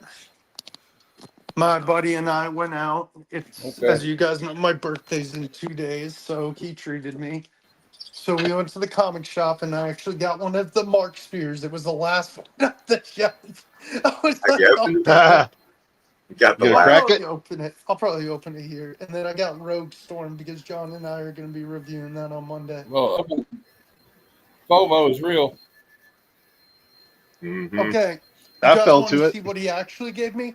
So we went to Second and Charles. It's like an Ollie's, but it's better than Ollie's. And I saw this in a case, and I'm like, oh my god, this isn't a DCU. This is a NECA Toys. Oh wow. Nice. That's a badass Yeah. Oh, Joker. let's go. That had to be like $30, dude. 50. My friend and I split Oh. it because we give each other $30, $50 for our birthdays. So he did 30, I did 20, and I still have like $20 for me. But yeah, dude, this is insane. I was like, heck yeah, this is going good. Like I have a Hush The Batman. Heath I'm Ledger eventually gonna Joker. get the Dark Knight Batman. But Yeah, this- that's the Heath Ledger Joker. yeah, this is Heath. Yeah. That's cool. It's like I'm unboxing it. I don't care what Agent anybody of says. Chaos. I don't care if anybody says anything. I'm unboxing it. I am one of us has one. That's awesome. I can't wait to show Mark this one if he jumps on. It's not a McFarlane though, but dang. When I saw this, I told my friend, I'm like, dude, I've never I seen think one of those NECAs are better than the McFarlane ones, I think. I'm a McFarlane guy through and through, but this is just dope. I was like, this, like I told my buddy, when I get my own place, I'm going to do a display with my Batman figure and this Joker. Oh my God, it's going to be insane. I haven't seen a bad NECA figure yet. You know, when it comes to like horror movie superhero type stuff. Yeah, they had a few cool McFarlanes there, though. They had like Captain Cold, they had Nightwing, they had Joker from a certain series, I think from the Three Jokers. They had Riddler from the Batman. And then I saw that and I was like, if I don't get this, I'm gonna kick myself. Yeah, when they weigh, that usually means they're good quality. I got this Yeah. weird skin reprint of Skin Breaker You saw number that, 1. right, Chunka? Oh, cool. Oh, very cool. Yeah, Just got that. very cool. I didn't even know that it was because when I just grabbed it off the shelf, I put another book on top of it. And I went I to love open it 'cause- Skinbreaker. I Yeah. think I'm gonna open this. Do it. Break it, bust do it, it. dude, bust it. And it was the Golden last ticket. one they had. Golden Get a ticket. ticket. That'd be great if you got a ticket, right? Oh, Right. dude, shit. Live. Easy. Do it live. Dude, get some scissors, brother. Yeah. Too late. Scissors. No, I'm They ran sorry. to- Dude, the inside Skin Breaker's art We- is ridiculous. Oh yeah. Yeah, I read This is- that first this is- issue. Finch on steroids. Okay, I'm almost It done. had to take him a long time to do that. Dude, Art. That crazy interiors. Oh shoot! Did I get one? Oh my God! I've not seen this one. Let's see. Oh yeah, that's a cool one. Oh, cool. Oh, that's Very cool. cool. Oh, Very wow, cool. that's- I haven't seen too many of those on And people no, I didn't busting get a bags. cool. I didn't get a golden ticket, but that is Yeah. dope. I think so. Mark Spears was on Beyond Wednesdays yesterday, and he said two. Only so far, two tickets have been discovered. Which Two of 'em. one? Ooh. Trying to think, what one is this? I don't remember. 826 and 8. That's not one of the ones Glenn got either. I don't think. No, 826. Yeah. I'm gonna have to take a picture for it to Glenn. Because Glenn opened what 90 of them and got 15 different covers. Yeah, that I saw a lot of that in a lot of different people's videos. I got no I've Vaseline. been. I think it's 15, Mars. I think it's 15. 15 total. I've been running my mouth about how I don't. 13. I don't fall for this 13. blind bag stuff. And what did I Was do it last 15? night? I bought 3 blind bags off of a Whatnot show, and I had to pay about, on average, $10 and change 2 have for been each found bag. already. So, but I got lucky. I got a sketch cover and I got a foil of the very first cover, the top left one where it's Frankenstein throwing wow. off the wolf man. Very cool. And then I got the regular.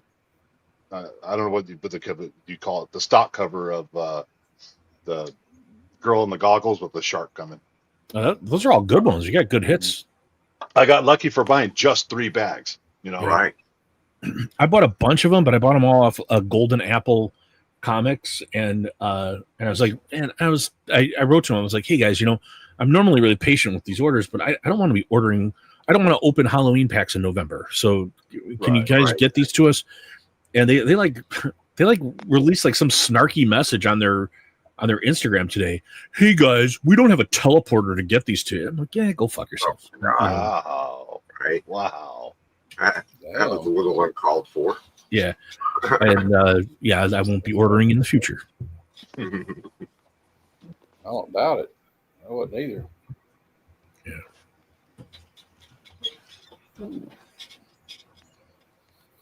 What? I didn't get one single foil. I thought surely out of 35, Right. I'll get something. I got it. I got stuck to it. No Vaseline. That's all I'm going to say. Yeah. That's how many duplicates I got. Wow. So if anybody wants to trade, I'll be hitting you up What you for don't several have, of let me those, know. Matt. Absolutely. But a lot of the videos I watch of people breaking bags, whether it be on Whatnot or just their personal videos, people that bought 20 bags, 10 bags, 50 bags, whatever, it seemed to go in chunks of 4 or 5. Yeah. So I'm watching this Whatnot show, and a guy banged out a foil, then the regular cover, then there was a sketch cover, and I was like, well, maybe this is a good chunk to jump in on. I got lucky. I just got lucky. Yeah. I want to get the complete Return of the Living Dead covers. Those are cool. There's 9 of them, 8 or 9. I can't remember. yeah, they're But going I want to get every 70 a one pop of them. though right now. I know. I'm talking to a guy right now for 4 of them, but he wants $70 to $80 a piece, and I'm like, that's FOMO price. So I'm trying to bring him back down to earth, but it's tough. I don't think they're gonna. I bet they go up from there. You think? Because shit. I mean, what's the ratio on those? Because I think they're pretty rare. It's 1 to 720. Let me look. It depends. Like I sell on eBay. 700. Yeah, 1 to 700. Oh, okay. Well, that's not. Well, That's a rough ratio. That's a rough I got a ratio. few horror covers to show. Nope. What the heck? I forgot I had this. Found it yesterday. Like, oh yeah, I bought this last year. I for am fall. doing a horror. I am doing a pre-Halloween stream on the 28th. Oh no, I really do. Oh, well, I'm going to do a movie festival in the Discord too. Me and Jeff watched Slumber Party Massacre and Friday the 13th Part 6 Jason Lives last night. When did you get that, Kevin? We're going to watch something tonight. Oh, Well, yeah, I don't know if you got watched that. anything tonight. That's Yeah. Spectre, right? The Spectre and Dr. 13, the Ghostbreaker. Very cool. Very cool. Yeah, Omega. I already opened all of them, and all I got duplicates of I got multiple duplicates, and then I got no foils, and I got 1 trick cover. So out of 35. So I was kind of bummed out. But if my local comic shop has any left, which I doubt, I don't know if you got any or not. My comic shop don't really get into that stuff. I might try to buy a couple more. Infinity cover. They're very cool. Infinity cover. Number 100 of Ghosts.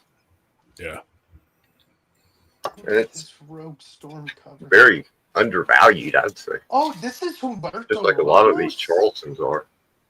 That's Oh, yeah. actually really good romance. Oh, Nice. yeah, Monster Hunters. Those are I neat. have a Ghosts, Charlton. It seems like people chasing the horror genre has heated up. Like even not just because it's Halloween, but the Yeah. past like 2 or 3 months, it sems like. Yeah, I Right. feel like it's been like that for like the last year. How many of y'all have read Yeah, maybe. Night Force? Nope. I've never heard of I it. never have. Heard of it. That was a pretty good series. You know, Marv Wolfman, Gene Colan. And Wolfman was pretty much at his peak. This came out around the same time he was doing a New Teen Titans. Are those ones you're keeping, Kev? Oh yeah. And once again, I'm going to promote this cool comic I read. This came out, I guess, last year around Halloween. Woodstake, Oh yeah, you talked about that. That about does a sound vampire at Woodstock. Oh wow, that's cool. And this is issue 0. They have a Kickstarter for the new one that'll come out as soon as, I guess it was supposed to be out this month, but apparently it's going to be delayed. It's Woodstake 99. nice. Uh, Oh, like Woodstock 99. Like, Yeah. It's going to be The a mini vampire issue. has to go at the end of this one. They're able to not kill him, but drive him back into his coffin, where he has to spend time in order to build his strength back up, and it takes 30 years. So, So it comes after Fred Durst. right. But yeah, this was a really good story, and it's all painted. All the I love inside is all. I mean, it's Yeah, I love beautiful that. artwork. Show you what some of the interior was like. You know, just there you go. Very cool. Just excellent artwork. And there's 0 through 5, so there's 6 issues in the first one. There's the vampire. Kind of adapts pretty quick to the hippie lifestyle that's on the shades. And there's a one point where he's one of the vampires that can take control of people's minds, and he takes control of the local sheriff. But he ends up drinking the blood of somebody that had just taken LSD. He loses crazy mind control, and it's really cool scene. Very cool. Yeah, I like that one too. Those are cool. Yeah. And the final issue, one of my favorite covers. Oh wow. Oh wow, and the zombies. Wow, that's really cool. Yeah. Is Hendrix a zombie on the cover? No. No. He's playing. He's And it's playing, cool. and the zombies are okay. Cool. If you know the order of the artists played at Woodstock, they kind of go by that. Like, Okay. you know, the things that happened at Woodstock, or you see it through the comic. Cool. Like, who was it that was the first artist? Wavy Gravy. Is that the guy No. that started it? Oh gosh, Was first it Country one. Joe and the Fish? No, they were all there, but I can't. I went blank. I should know On and off. Did Richie Tony- Havens. Oh, Who? All right. Yeah, Richie Havens was the first to take the stage at 5:15 p.m. on Friday. Was it Freedom. Jimi Hendrix one of the last? It's to take song the stage? Freedom. They got the lyrics of the Yeah, different I believe artists. Hendrix was one of the last to perform. Yeah, Hendrix was the last one, I believe. John, I'm so sick of this ticket. Sorry. But yeah, What are you I want to talking get in about on over that there, dude? Kickstarter. They have a Kickstarter Oh, for TV. Woodstake 99. My TV's acting. I've never stupid. heard of the company. It's a SHP. It's the publisher. Or SHP Yeah, ship. No, kid. No. and they have some ads for other comics. They do Killing Machine. It's one of their other comics. Hmm. The Freedom. very cool. This Joker figure is getting unboxed, by the way. Not now. Later. Okay. Oh well, although I think I could consider that this network died in the 2000s. They have reported that the final death knell has happened for music television. Oh. Although I would argue that it died in 2000, 2001. I was going to say sometime in the 90s. Yeah, just go away, It was, MTV. We don't care anymore. The real world killed it Yep, off. the real world was the first mortal wound. Yep. Well, I saw YouTube. Think about it. You can watch any music video you want. Me and Jeff were watching like music videos at Will last night. You can watch anything you want, anytime you want. And, In fact, when I so heard that Ace MTV passed away, I pulled up Beth immediately. MTV died a long time ago as far as music television, though. Oh yeah. I think I'm gonna get going, guys. I'm gonna order some food and stuff. But yeah, good times, good show and stuff. Thanks for having me, Matt. And, Yeah, man, anybody, love your videos. You're awesome, dude. thanks, man. And anybody, I hope more people get to watch that Frank Miller video. I'm glad that people like it, and I was really proud of it. And so yeah, anybody in the chat, if you want to jump over and see what I did on that Frank Miller video, I like the people. And if you subscribe, I'm your friend. I'm your friend if you subscribe too. So I'll jump. And he's also, me and him both are nominated for Comic Book Community Award. So vote for one of us. I don't think we're in the same category though. So go ahead and vote for both of us. I think voting's done. Voting's over. Yeah. Oh, that's right. Never mind. Don't vote. Yeah. But the awards So are right, before you go, one quick question. Any word on Jeff Darrow? He has not responded, but I do have something cool from Jeff Darrow that I will be showing next week on the show. All right. On my show. All right, So, cool. And look forward to that. Taco, Yeah. I'm going to drop the link to your Frank Miller video in the chat. Okay. Yeah. I was Perfect. just going to say that. I'm really happy that people like that one because it took a lot of work and time and it's like when I do something where I just like unbox something that takes no time, right? But like when you have to like actually do some work to stuff and to hear people like or like when I did the top 25 covers from each era, that took a lot of work. Or I did a Bruce Timm video, I did a Mark Spears video. Those all take work, and the stuff where it's just like Chonko blabbering about, hey, look at I got a comic book. That doesn't take that takes no work at all. Just so. But thanks, guys. I will. Drop it in the See you, chat. Chonko. Thanks, Chonko. I appreciate it, guys. There's a link to the Frank Miller video. All right. Thanks, man. Thanks for dropping it. All right, guys. Bye. That guy's awesome. Oh yeah, he is. Oh wow. Yeah, he's always got heat, man. Whenever he shows stuff, Oh yeah, man. Who are you? Amazing. and it's always like, and a lot of it's stuff that I've never seen before, wasn't aware existed, and then it's a Right. new thing to go, poking around and checking out. Yeah. I mean, how did he find out about? Yeah, a Brazilian artist that's so good. Yeah. Nobody ever heard of him. I think there's a small niche of comic book collecting community that go after international like covers there and has versions. to be. I don't think it's Yeah, a there is. huge amount, but there's. Oh yeah, I want to considerable. mention before we go. Oh yeah, great movie. We got tomorrow at 6 p.m. We'll be reviewing Fright Night. So everybody don't forget that. We got some good ones coming up next week. Sleepaway Camp and Friday the 13th. Sleepaway Camp is just wild, though. I know that. But we'll be doing Right Tonight this week, and I'll play this clip. Just call. Fright Night. Since I That was an R roll right there. Right. Yep. He was trying to make fun of Roddy McDowell. That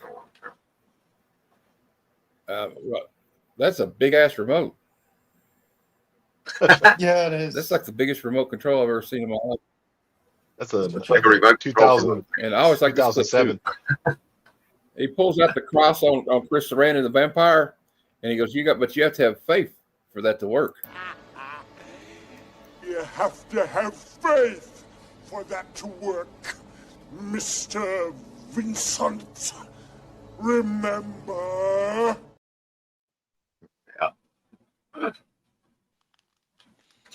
Not creepy at all. Oh no, it's totally creepy. I didn't know Suspiria did a cover, but It's I actually got like this the cute cover. neighbor is a vampire. Yeah. Oh, For wow. Last Dude, Day this of is the cool. Vampire.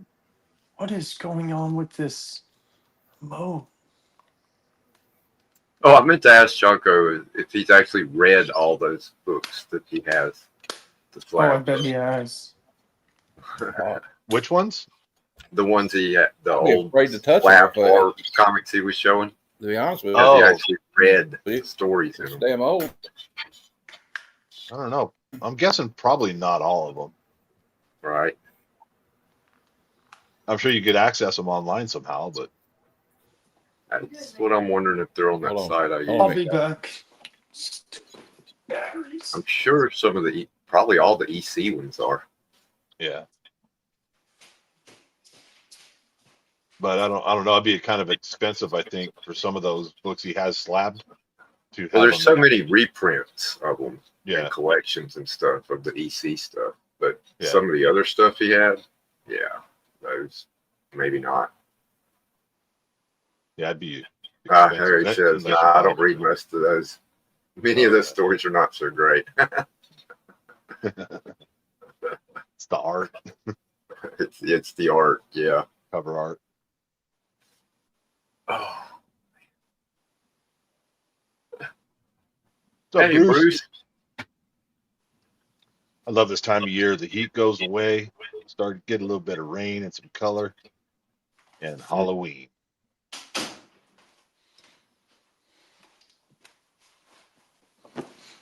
Oh, So are we gonna be here for? Oh, Matt left.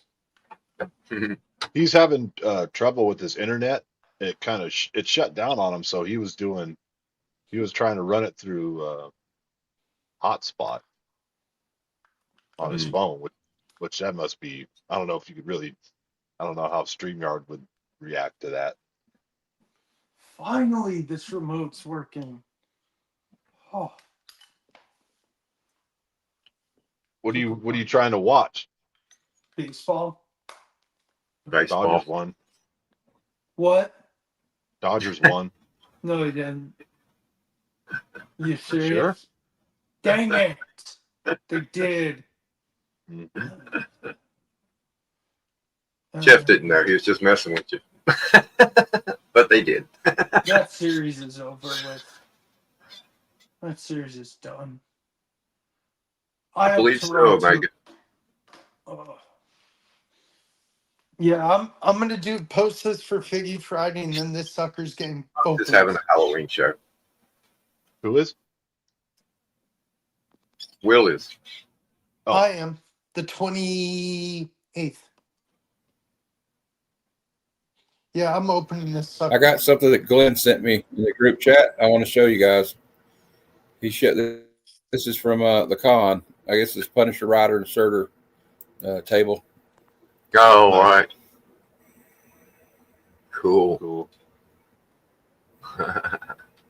I love their covers. Baltimore. We'll be getting reports from Glenn all week. I guess all weekend. I hope. Yeah.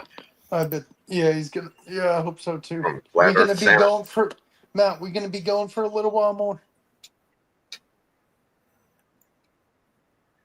Yeah, I'm gonna have hey Bruce, come on the show, Bruce. Yeah, I'm gonna have we're doing on the 30th. We're doing a Halloween review of Halloween 1 and 2, and I think the night before, me and Jeff might watch them back to back. Are we gonna do the comic lounge that night? If anybody too? else wants to be in the nope. Yeah, just That head will over be to in the lieu of the comic lounge, Heroes for Hire, so to speak. Heroes for Hire Discord, good cinema viewing. What is it called? The viewing lounge or something? Well, look. Well, I encourage you to watch Halloween Part 1 and 2, and you can join us. I need You've to never seen them, rewatch Will? And there will be I no need to comic lounge the rewatch week them. of here. There will be no Yeah. comic lounge the week after either because comics curing cancer. Oh, Right. No, wait. Wait, Comics I mean, the Curing week Cancer next week there won't be a starts comic. yeah, next week. Coventry Cancer starts on a Friday. Yeah, but I have to do good cinema on Thursday. Right. Oh, I forgot. Good Bruce is on the road. I'm sorry, Bruce. I forgot, bro. Oh yeah. I'm just not going to do anything. I can't do good cinema Friday. Maybe I'll do it Wednesday. I don't know, Will. If your heart's set on it, we'll figure it out. No worries. Because which movie is I that? forgot, Bruce. Bruce, I forgot you were in Baltimore, bud. I forgot you were going to Baltimore. Sorry. Halloween. Yeah, we might have a Halloween night show. We may do a late night, but Will, hear me out though, because on the 30th it may not be Comic Lounge, but we may have a special Halloween edition of the Comic Lounge on Friday. I don't know yet. I don't want to interview with. I actually don't want to interfere with a Crazy Hungarian show, so maybe not. I know he's got a show on Friday. So he might not. I don't know if he has it this Friday or not, but maybe we'll do an impromptu one or something. I don't know. After his, we'll do one at midnight during the witching hour or something. Who knows? Mm-hmm. That'd be good. I'm a night owl anyway. You can ask Jeff. Hey, it's only 9 o'clock on the West Coast. Come on, Bruce. And if anybody wants to watch one tonight, I'm trying to think of what to watch tonight, but I was thinking about watching Creep Show tonight. If I can find a copy. Yeah. Creep Show is great. Of course, it's like an EC comic that came to life. Also, I wouldn't mind watching American Werewolf in London. Or I just like the slasher movies, man. We might watch Tales from the Friday Crypt movie or something. I don't know. Yep. I don't know if I can find a copy of that one. I think it's on like HBO or something. Not HBO, but it's on something I don't have. Demon Knight, I probably can't get a hold of that one. Let's see. I worked at the theater. That was when I was an usher at the theater. So I had to go in and clean up the movies.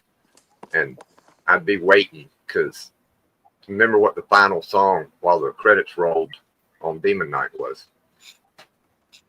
I think I do. I know the sound. I had the soundtrack. I know Pantera Cemetery Gates. Yeah. I forget what song it was, but it was a Megadeth song. Oh, okay. Yeah. Okay. We're going to watch Demon Knight tonight because it's on my Shudder account. Oh, cool. It's a good one. I'll have to join for that. Yeah, The Shining is great. You know what? Though, you know what I like to watch. You know how I like when I like to watch Shining. The Shining and The Thing. I like to watch them when it's a lot of snow outside. It's kind of creepy. It's snowed in. Yeah, right. I need to finish I'm weird reading like that. No, I like to listen to. I used to like to sit on the patio on the screen, our old screen-in porch when I was a kid during a thunderstorm and listen to Metallica or something. Yeah. So I'm kind of a kook, I guess. I think we all are though.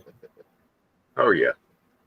It's that sentimental feeling that you get because that's music goes with things like that, like certain scenery or weather. Or I remember we used to go to a place in California called Lake Berryessa every summer because my buddy's uncle and aunt had a cabin up there, and it was just nice. It wasn't really super hot. We're right on the water. They had their own dock and everything, and a back patio. You just look out on the water. And back then, smoke a little something, and I just put on Pink Floyd and just. I knew you were going to say Floyd. just sit there and exist, man. Right. And it was wonderful. Reading comics, can be like that too. Like reading Archie. I mean, I go back to when I was a kid at my grandmother's house down in the country, laying on the bed reading the Archie digests. What do they call them? Kind of the bedspreads that the old women would make in the South. Quilts or not quilts. The ones that were like had the yarn pulled through and had the different designs. Oh, crochet? No, Afghan. No, ask Will. He'd know. No idea. God. I think they're called Afghans. That's what we call. That's what we call. No, them. that I was don't know. made from yarn. These were actual, a fabric, but they would put yarn through it to make the designs. Oh, I have no idea. Oh.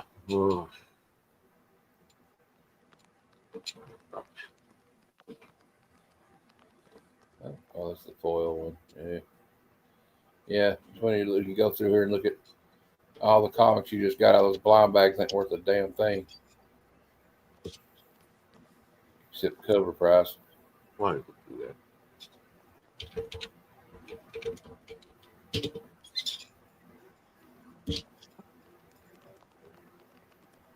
Chanel. Oh, okay. Oh. I never heard of it. I haven't either. Interesting.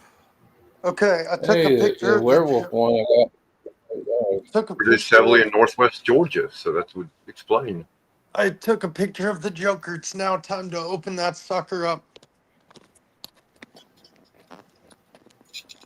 Do it. With it. One sec. There you go. Hold on. First, let me show You know, they this. don't have stands for those things. No, they don't, but it's okay. They were made from cotton, so that explains why. That. Okay, well, that makes sense. They were Georgia. I wouldn't know nothing about it. That's right. I guess I wouldn't know nothing. The one on the bed I would sleep in at my grandmother's was like pink fabric with white yarn. Dude, look Oh, at wait a the minute. I have seen those background, before. Jeff. Mm-hmm. Nice. That's it. And it comes with the Joker guns. Okay, I'm definitely. Open it up. Let's see it. Don't lose none of the little pieces. No, I'm not going to. Just give me a minute.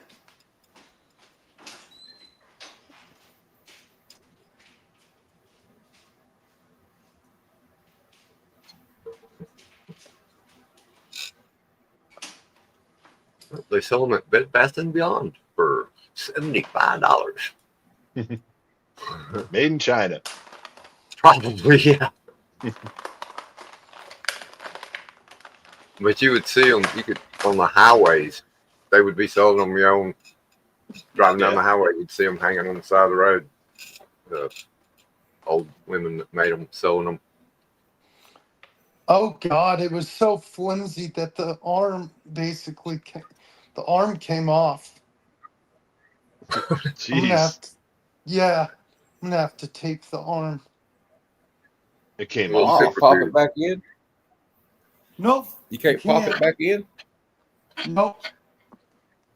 I'd take it back. That's bullshit. Yeah. Was it that hard to get it out of the plastic? Yeah. Okay, I'm gonna get should've tape used the and- scissors. You should have used some scissors. How was it attached to the plastic? I have no idea. Oh, yes. How they snap in there. Yeah. Yeah, but the arm shouldn't fucking break off. Right. The weapons are cool though. Oh, yeah. And then he has Pretty his little detailed for a knife. little bit. And then he has the pistol. Yeah, that's weird. I don't mind. I'll just get some tape. Mine a half Oh, idea. you paid like a lot of money for that. I'd be pissed. I'd take that back. I would take that back, Will. Nah, I can't do that. Why? I don't mind. I would. Yeah, just leave them be. I wouldn't tape it on. I would get some Gorilla Glue though. Although I would try to. If it's the ball, is it? Never mind. Yeah, you I was can't see wondering it. If the ball broke off from it, or if it's still in there, will it pop back in?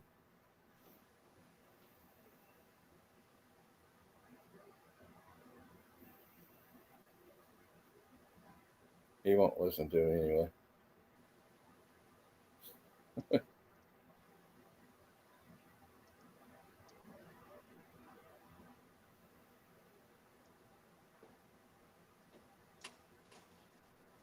Yeah, I'm one. Once he probably stole it, so he can't take it back. I guess.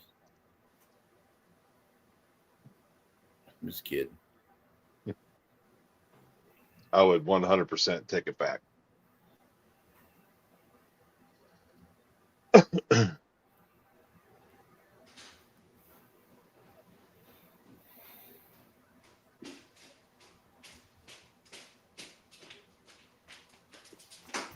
I'll be right back too. I got to work on something. Got to do something. Got to do something.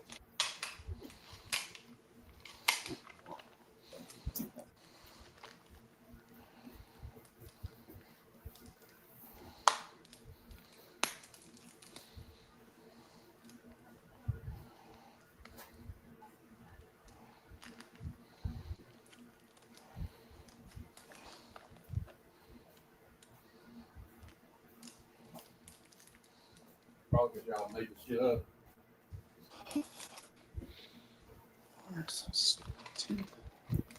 Ah.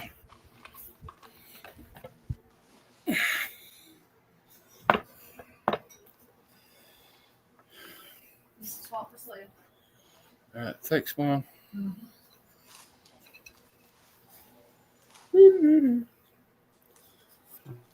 Or I'll take you off the. Yeah, please do. Thank you.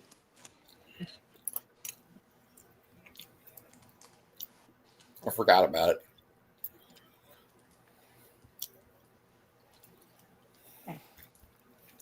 Okay, I bought some Blue Bunny soft ice cream. So you put it in the freezer, and when you take it out, it's still soft. Mhm. I started wondering, what is it they're putting in this to get it soft? So it comes out soft? Yeah, I mean, it's no matter how long it's in the freezer or how cold it gets, it's still What's the texture? tastes like regular ice cream. Makes you wonder though. It does. I just scoop my like whatever dryers or whatever brand. I just scoop it into a bowl and hit it in the microwave for about 20 seconds. Well, what you do is you just heat the spoon up like you're getting ready to warm up some smack, and then you There you stick it go. in. Like a hot knife through butter. Actually, that's a trick they use at ice cream parlors.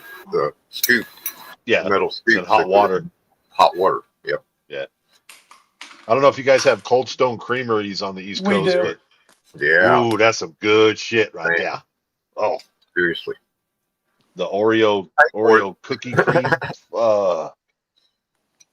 And I forgot what it's called, but it's the chocolate peanut butter cup. It's cool to watch them. fudge. How they have that cold marble Yeah, and then thing. They pour the cream on it, and it just turns to ice cream. Yep. Damn, I want to drive there and get some right now.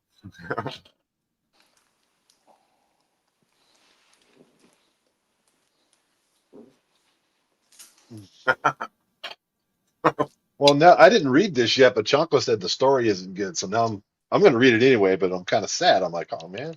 That Good. explains it. That's why I can't take it back.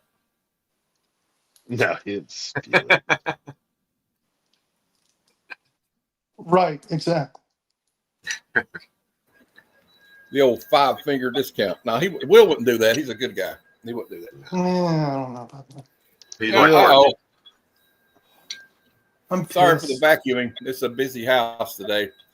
We had a guy in here cutting metal off the wall to put in a bathtub, and I didn't know they were coming, and I was sleeping, and I heard brrr, brrr. I was like, made me jump out of the bed. I almost fell on the floor. what the hell?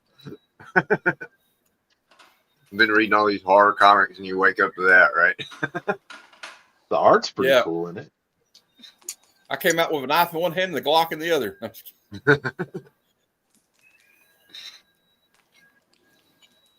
Oh no, me and what did we watch the night before, Jeff? It was Trick or Treat. We watched Trick or Treat, 1986. Then we watched Slumber Party Massacre. That movie is destined for an episode of Bad Cinema. There's so many. We thought about making a Patreon last night and like just watching movies like Mystery Science Theater style, and then like have like a meter that comes up every time a trope, an old horror movie trope comes up. We're like, oh, Girl Yep. checking on strange noise. Ding. Yep. Girl takes her clothes off for no reason. Yeah. Ding. For no reason. So, one of the They were eating pizza off the dead former pizza boy's victims that were back. killed that falls Yeah. from up high and is hanging upside down. Yeah. Ding.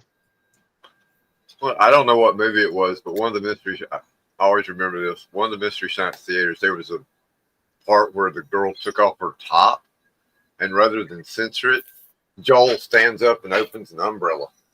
That's actually hilarious. That was hilarious. Mystery Science Theater was awesome. Dude, yeah, I used to have a sweatshirt for that. I'll tell you, I was in the first time I ever saw it, I had put some paper on my tongue earlier. Oh, yeah. Oh, it was the greatest thing I'd ever seen. He's sitting there giggling. Oh, yeah. That riff Couldn't track stop is pretty good. laughing so hard you can't see the TV because you're crying. Yeah. So I got some cool covers, I guess, for the Monsters thing. I But kind of was fixed still it. kind of pissed off at getting foil. Oh, it I would broke try to it. get some Gorilla Glue, though, eventually. Yeah. No, Will. Did it break at the elbow? Take it. It broke at Take the A little elbow? bit of this. Yeah. Take it back. Yeah, but the good thing is I have a brown Sharpie. Why are you I dead would set glue it. against taking it back? I'm not sending Man, it back. Collector B, you've been busy. Not Wow. sending it back. Now, I've heard of the others, but what is Bring Her Back? I'm in the mood. Never heard of it. Yeah, I never heard of that one. Cake. I Sounds wanna like a watch different this kind of one, movie. The Prowler or something. There's one. That one's kind of like. Is that about necrophilia or something? Because that's what it sounds like. I'm gonna look it up. I'm gonna look it up on Google. I'm gonna look up the movie poster. You know, I about went into Messenger and typed Google instead of in the browser. What the hell am I thinking? All right.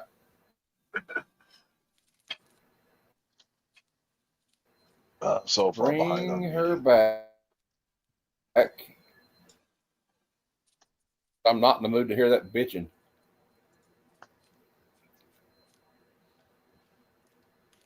I don't know if you heard what I said. I said, never mind. That damn internet. I said, if it was my ex, I would say, don't bring her back. She's a pain in the ass. Yeah, right.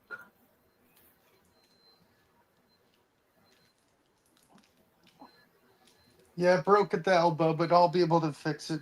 I can makeshift stuff. He has the technology. I don't care if I use tape.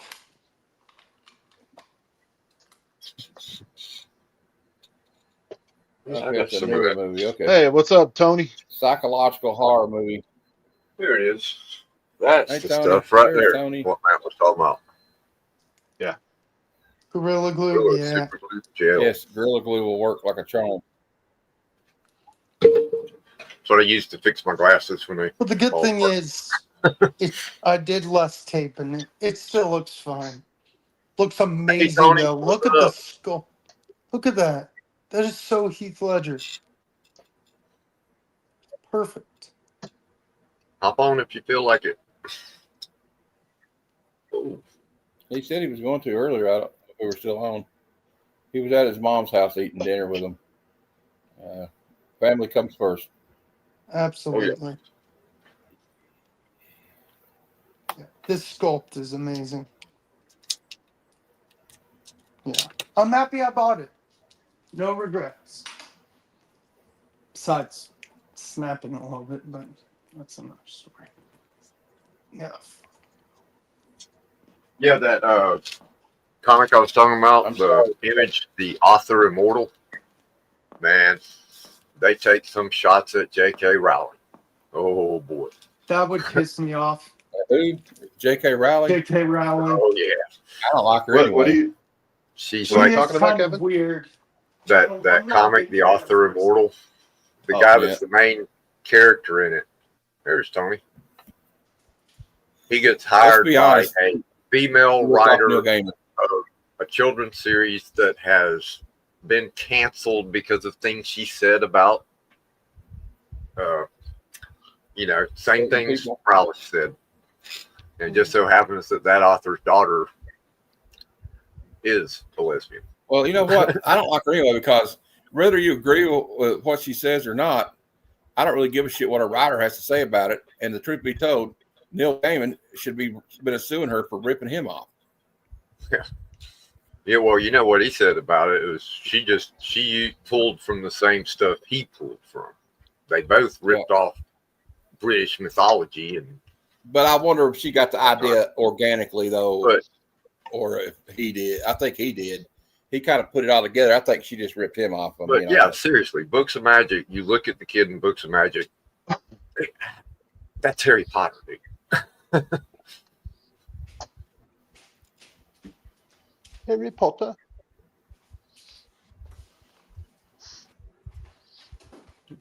How's it going, Tony? It's all right. I'm just here. Tired. Yeah, I have to say, man. No, I'm not tired. It's just I was having a good day, and I'm just pretty much fucking bummed out. About Ace. Oh yeah. Dude, that was my first favorite band. Tony, I have to say, when I heard, look what I got for my birthday. Dude, and he was my favorite member. From Dark Knight. His arm fell off, so I had to kind of take. Yeah, I told my wife was coming home from mom, so I said, maybe you can explain this to me. I said, why is it that a guy that I've never met, I got to see him during the reunion and farewell tours, passes away, and I just want to cry. I don't blame you. Well, I mean, why would I feel like that with Ozzy? It's because he's part of your growing up, man. Was part of your life. Tony, was he the one who sang "I Was Made for Loving You," or was that? No, that's Paul. That was Paul. That's Paul. Yeah. But Ace, his son, shocked me and back in the New York groove. Rocket Ride. He was Detroit Rock City, wasn't he? No, that was Gene. But Ace wrote Beth, did he? Was he? Oh, Peter Criss wrote Beth. Oh, Peter Was Criss. Ace the youngest? Yeah. Ace was the most talented. No, I meant the youngest of them. No, you know what? I have to wonder about that because I think Peter was the oldest. I believe Peter Criss is the oldest. Ace may have been the youngest. If it wasn't him, it was Paul. Yeah. But no, and Kevin, that's what my wife said. She said, you've been a fan since you was 5. You were 5. She said you just cherished him because I told her, I said, I haven't felt like this since the day Eric Carr died. Oh yeah. And I was a wreck the day Eric Carr died. So the one that hit me the hardest was Jerry Garcia. When I heard, it was like I was getting ready for work and saw it on the news and like, well, damn, that sucks. And went on, got on my way to work, and damn if Broke Down Palace didn't come on my damn radio. And by the time I got to work, I was in tears. And my boss said, dude, what's wrong? I was like, Jerry Garcia died. He goes, dude, go home. I was like, I told my wife, I said, if there's one thing that makes me smile, it's through all the years that he battled alcohol and drug addiction. That's not how he died. He didn't die addict like everybody thought he would. Matter of fact, I don't know how many years he's been clean, but I was like, he fell. Yeah. But I and like my wife said, honey, they ain't getting any younger. Yeah, I forget he was 74. So yeah, a fall. He died by falling. He was in a studio recording an album because he has his own studio. I mean, ever since the '80s, early '80s, when Ace built his house, they built He built an actual recording studio in his house. That's where they recorded The Elder, was at his house. And so he fell, and like Jeff said, he hit his head, and I guess he suffered from a brain bleed. And I thought he was doing all right. And then I seen a thing today said he was on life support and on a ventilator. And I told my wife, she said, usually when they're on a ventilator, that's not good. But about 5 years ago, he played in Macon. I love this at the Capitol Theater, man. It was a great show. This is going to mind be fun blowingly to for the display. encore. He played a Thin Lizzy song. Oh wow! It was like And This is totally gonna be so unexpected. cool. and the only thing I'm thinking of is you know, in 2024, after I lost my brother, a month later, I lost a guy that I loved as much as my brother. He was the biggest freaking Ace Frehley fan that I know. And if he would have been alive to see today, it would have broken him. So now he's watching Ace come up in heaven. He's finally getting to meet Ace. Shit. There you go. Dude. I can't play the video, but I can show you a freeze frame of it. This is actually the show. It was. But as much as Ace's work in Kiss was awesome, his solo work with Frehley's Comet shit was freaking phenomenal. 2023, 70 years old, live in Macon, Georgia. He covered Emerald by Thin You Lizzy. know who hurt me was that's cool. We shouldn't play it because of copyright. I'm not gonna play it. I was just yeah, that was the show I was at. What killed me was what's his name? Chester Bennington. Yeah. That one And hit you know, me super hard. on Facebook, Loudwire, they posted Gene's reaction. They posted Peter's reaction. And I got them on my phone somewhere. Yeah. Gene gave the basic cardboard cookie cutter reaction that you would expect from freaking Gene. But Gene's Peter, on the other hand, wrote a damn paragraph. What did Gene say? Is that the usual, you know, his Thoughts and legacy will prayers. live on, thoughts and prayers for his family, his legacy will live on, blah, blah, blah.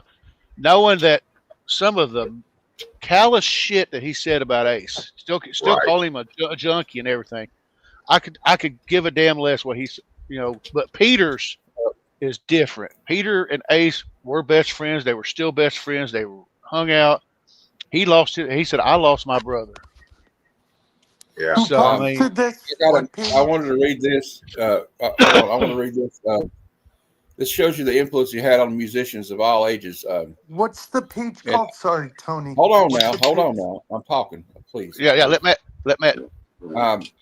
And this is a band that you wouldn't think of would be influenced by Kiss right off the bat, but it's Mike McCready from Pearl Jam, the guitar player. All my friends have spent untold hours talking about Kiss and buying Kiss stuff. Ace was a hero of mine, and I also would consider a friend. I studied his solos endlessly over the years. Just listen to a live. I used his solo from She as a template. Ace jammed on Black Diamond with Pearl Jam at Madison Square Garden, and that was a dream come true for me. I would not have picked up a guitar about Ace and Kiss's influence. Rest in peace, Ace. You changed my life. Thank you. Wow. Yeah. Oh, you'll be surprised that a lot of people that are, you know, Garth Brooks will tell you that, you know, he started out singing, him and his buddies got together and they sang Kiss songs from Destroyer. I mean, I've seen a lot of musicians saying that Ace Frehley is the reason why I picked up a guitar. So, I mean, You wouldn't have Motley Crue about Kiss. You wouldn't have Motley Crue about Kiss. No. You wouldn't have any of those glam bands about Kiss. You know, Who They were a started- huge influence on so many I'm bands. not like I like Kiss. Go ahead, but Boggs. Who started Kiss? Wasn't it Ace and Peter? no, it was Gene and Paul. Yeah. This will give you a little breakdown. Before Kiss, Gene and Paul were in a band called Wicked Lester. They had a record deal through CBS Records. They released they recorded an album, and it was supposedly got shelved. But I mean, I actually got a CD of the Wicked Lester album, and they ended up taking some of the songs from Wicked Lester and redoing them for Kiss. Thank God they did, because the original version sucked. Right. And plus, that CD I got's got the 5 demos that Eddie Kramer cut with Kiss to do the record deal. And I always love the story because Gene and Paul came up with, they started the band. They hired Peter. They were doing auditions for a guitar player, and all of a sudden they said the loft opened and some skinny guy walked in with an orange sneaker and a brown sneaker and just plugged in without saying nothing and started playing. And they told him, hey, you need to go sit down and wait your turn. And it ended up being Ace. So he said they got together, jammed, and they said it was like magic. They knew that was who they needed. And then, of course, while they were riding around in a car, they were trying to come up with the names. and Gene suggested fuck. And no, Paul suggested that, and I think Gene suggested albatross, and I think it was either Ace or Peter that suggested Kiss. Well, before, like, there were a few bands that attempted like theatrics, but like we were talking about earlier, Chaco was here, and me and Jeff, like the theatrics on that level, like dude, only Alice Cooper. Bowie, maybe Bowie too, but like Kiss and Bowie were at the same time, basically. Maybe Bowie came out first, but I meant like when they started doing the glam thing. And, I found Peter Criss' statement. If you want me to read it, I'll read the one from Peter. Go ahead. He says, "With a broken heart and a deep, deep sadness, my brother Ace Frehley has passed away. He died peacefully with his family around him. My wife and I were with him to the end as well. I love you, my brother. My love and prayers." It's going to be hard to read this, man. My love and prayers go out to Jeanette, Monique, Charlie, and Nancy, and all of Ace's extended family, bandmates, fans, and friends. May the Lord comfort you at this difficult time. As a founding member of the rock group Kiss and in Ace's solo career, Ace influenced and touched the hearts of millions of people. His legacy will live on in the music industry and in the hearts of the Kiss Army. At this time, I ask all of you to please be respectful to Ace's family and allow them to grieve privately. To the Kiss Army and Ace's rock soldiers, my heart is with you all. Broken. God bless, Peter Criss. Yeah, that's amazing. That's beautiful. See, that is a tribute. Yeah. That's awesome. And I can't believe Gene would just say, "Oh, rest in peace." I believe it. Look at the person Gene is. I started thinking, it made me laugh. I said, could you imagine being Gene and Paul and Peter in the 70s, and Ace is like, "Y'all, I got an idea. Okay, we got lights on the guitar, but I'm going to put a little smoke bomb in my guitar. Yeah, let it blow up." And they're probably like, "What?" You're gonna die. I mean, I guess go ahead, Kevin. I was in 5th grade. I'm pretty sure it was 5th grade, and the music I'd been listening to was Bay City Rollers, John Cassidy, stuff like that, and then Kiss came out, and my whole musical experience changed immediately. Yeah. See, the reason why I tell everybody that I've been a Kiss fan since I was 5 years old is not because I personally remember being a Kiss fan since I was 5 years old. My mom's got a T-shirt of me when I was 5 years old wearing a Kiss shirt. But she said she had a lot of vinyl, but she had 2 or 3 Kiss records. And whenever I got rambunctious as a kid and wouldn't stop running around, she said that all she had to do was put on her 3 or 4 Kiss albums that she had and put them on that stack. Like in the old days, the record player had that little thing where you could hold the stack and then drop the next record. Mm-hmm. She said, and I would I'd either sit my ass down and stare at the album covers, or I'd be dancing to the Kiss music at 5 years old. Right. So those were the first albums I collected. Got every album. Yeah. Tony, I discovered my stepbrother's albums, and they had all of them, like all of them. So yeah. Tony, have you shown him your slab, your graded comic of Kiss? I agree. Yeah. You're muted. Yeah, I've got one slab that I've showed off, and I've got the other Kiss book that's not slabbed. But I'm sure you got the one with the blood in it. Oh yeah. That's the slab one. Super special. I've got it right up there with the other. I remember having that, and it was so ragged. Yeah. Oh, dude. I'm pretty sure the cover fell off at some point. Ozzy and Kurt Cobain, when Kurt Cobain and then Chris Cornell, because I thought Chris Cornell was doing okay, and then boom. Yeah. Tony needs to get the Cold Slither blank and get Kiss on it. Yeah, I wasn't able. If Matt wants to make me big, I'll show him off. Sure. I'm not going to make you big, but I'll highlight it. Now, this demonstration comes with a warning. If you go back and watch one of my very first videos when I'm unboxing this from my comic shop, this suffered from a sticker malfunction. Oh, man. Right there. Yeah. in the corner. Otherwise, this thing would have been, but it looks great. Yeah, it does. And I got this, and then I was able to go back later through my comic shop and get the other one. Yeah. And I'm going to one of these days. I'm trying to talk my buddy into cleaning and pressing this one because that Kiss one, he spent 3 months cleaning and pressing that one. Wow. He said he said he didn't want to do another one that big again. So, but I've been trying to tempt him with this one. That they both still have the posters. Wow. But I've got some new comics to show off, but I'll do that later. Yeah, I want to see these. But that's up to Matt. This is Matt's show, not mine. It is Matt. You can go ahead. Oh yeah. I was just looking Okay. on Facebook. Well, these are 3 weeks of new comic book day pickups. So we got a facsimile of the first appearance of the original Clayface. Yep. And I know Matt, when he showed this, when he was doing his covers of the week and stuff, he wondered when this series is going to end. It's going to end next issue. So I got one World Under Doom, number 8. I ain't even read number 7 yet. And I've been picking up all these Lee Romeo covers. Yeah, that one I got. It's so That cool. one's awesome. Yeah, but I think I like this one the most so far. Yeah, that's sick. And then we'll go to some Spawn. We got Scorched Oh, have to. and some Gunslinger. And some Spawn. Then we go to G.I. Joe. Apparently, 300 issues later, they do another silent issue. Yep. We got G.I. Joe issue 12. And then I thought I got the blank, but I guess I just got cover A of Code Sliver.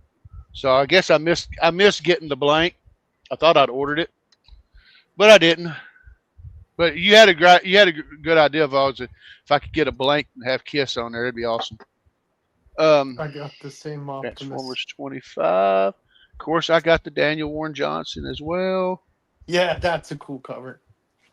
I don't know who did this wraparound for Conan, but it's pretty freaking awesome. That's cool. And it ain't me if I don't have sick tick or something's killing the children. Yep. And again, we got some Speed Racer. I bet Cover A. I bet that series is dope. It has been good. I've only read the first 2 issues. It's been really good. I haven't even read Racer X yet. And I've got issue 2 here, Racer X. Nice. But it's been pretty cool. Another Racer X. Last 2 are Mark Spears. I got the Halloween 3 homage. Ooh, that's cool. I'll die on this hill. The only thing they did wrong was called it Halloween. If it would have been a standalone film called Season of the Witch, it would have blossomed like all the other 80s robotic cheesy movies that we all know and love. And then I got Open it. Oh, I told Matt that I was going to open it on the show. I just opened one where it's the guy. One that I got today. It's the guy who's about to get what's that thing that I hope you get the golden cuts ticket. your head? I would flip out if we have a golden ticket on here. We would clip. Should that. Should I clip Everybody it from remember the time. bottom? 2:48. 2 hours 48 minutes. Should I cut it I from go the from top? bottom. I go from the bottom and cut it open with scissors. What's the one? Make sure you don't cut the comic. Bottom. Now, the one that I really want is not going to happen. That 1 to 250. But Matt, I watched Matt's video. I watched Chris's video. I've watched a lot of videos where I've seen some really nice other covers that were The one really I freaking. just pulled. I got My today. video's Was the got, my last video's one I got wanted 300 to views. You know that? What's the one, Matt? What's I might the have one to I go got? see if my The LCS one had any with- left. I might want to buy a couple more. Well, I know it's not a foil, so here we go. Smart. This isn't See what you unveiling. got. As soon as I got 10 more of these coming. I think I know what it is. someday. Ooh. Oh you got yeah, the this was Kills one. This was one of the ones I wanted. Holy crap! Nice. The one I got was, what was it? What's That's the thing awesome. that comes down and cuts your head off? A guillotine. Yeah, I want Yeah, that. I that. got the guillotine one. And then Matt's gonna send me one of the witch. I'm with gonna the have to moon in go. the I'm probably background. gonna buy some more just for the hell of it. Yeah. Oh man, Lunar's that's already pretty. sold out though. That's pretty freaking badass. Yeah, Tony, are you working on the 28th? I'm having a Halloween stream on the 28th at 10 p.m. What is the 28th on? Tuesday. Yes, I am working. I'll be working that Tuesday, Wednesday, off Thursday and Friday, and then I got to work that weekend. But that's pretty much me. Tomorrow, if I do my live show, I'm going to do this live unboxing from Only Slabs. All right. It's got two. It features 2 modern, 1 bronze, and 3 silvers. Nice. And they're pretty nice books. Yeah, I got. Well, that did make me almost feel. 300 That did make me feel a views on little that bit better. Mark Spears video. There you go. Yeah, it was funny It's not, mine doesn't make you feel better or not, but our episode of Return of the Living Dead we did, it's got 700 views already. Hell yeah. Yeah, when I was That's watching the most you I've ever open got, up, by the way. when I was watching you open up all yours, because there was a couple of them in there, I went, boy, I hope I get something he needs, because like the jack-o'-lantern one, that one was nice. And then the one where I call it the Michael Myers pose, but the guy that looked like Jason that I thought was pretty cool. And then the 2 Garbage Pail Kids ones I thought were pretty cool. And then there was there were some other ones. That one. I got 2. Yeah, of this right. Yeah, that one was pretty cool. I got 2 of this one. Yeah, that one. I mean, I think I have 5 of this one. Yeah, I was gonna say that one. Bruce was right. That would look good with a Mark Spears sign. Yeah, that was pretty cool. Yeah, I got 2 of that one. I'll be honest with you. I got that was funny as hell. No, I like that. I got 5 of these.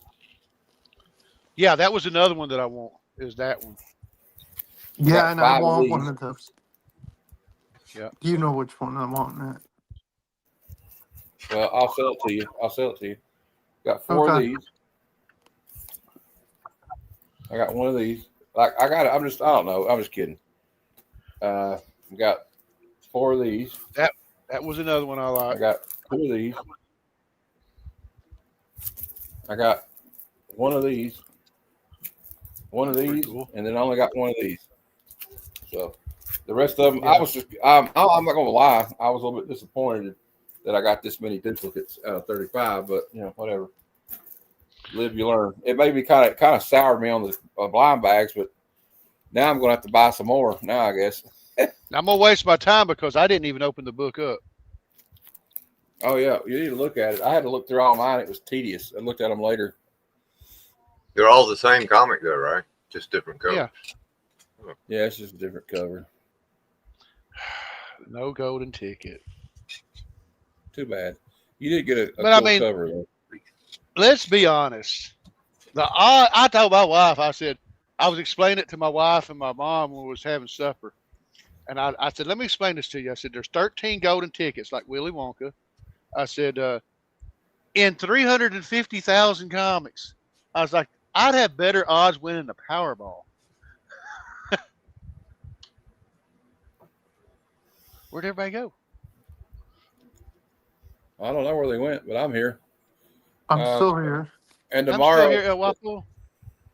Are we going to be going for a little while more, Matt? I guess. Hey, Collector P, I had fun opening them, you could tell, but I got kind of bummed when I realized at about the last 3, and I was like, I'm not going to get a foil, Emma. But it is what it is. I had fun opening them. It felt like a... I'm a little mad about the figure, but whatever. It's on. The tapes, I don't care. Yeah. That's a cool figure, take man. it back. I'm not. I would, but I'm what the hell is this thing breaking for? I've been tracking my package because I got 10 of those coming, And right now at 11:43 this morning, it was in Detroit. So it says it's supposed to be here Saturday, but realistically, it probably won't be here till Monday. Yeah. Well, I hope this cheers you up, Tony, because tomorrow at 6 p.m. we're going to be talking about this one. Oh yeah, that is my favorite vampire film of all time. And I say that because I have played the 2 clips again, Matt. I already got some clips saved up for it. Here we go. Welcome to Fright Night. Real. Right.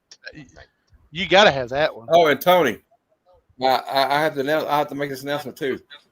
You have given me the idea the other night, so I'm going to give all the credit to you when we reviewing Return of the Living Dead to Friday Night Frights. So from now on, at the end of this month, starting on the 1st of November, Bad Cinema will still be on Mondays at 7 p.m., but Good Cinema is going to be Wednesdays at 9 p.m. Okay. Eastern time. And then Friday Night Frights is just going to be all horror movies every week. So we're going to do at least a horror movie a week. That doesn't mean that Bad Cinema and Good Cinema won't have a horror movie on it. It just means that most of them will be on that one though. But so it'll be either good or bad, don't matter. Me and Jeff watched Slumber Party Massacre and Friday 13th Part 6 last night. So we've been really getting into the Halloween spirit. And I watched Trick or Treat the night before. If you ever do the good, the bad, and the ugly on Good Cinema, I hope I'm not working that day. We'll try to work around it.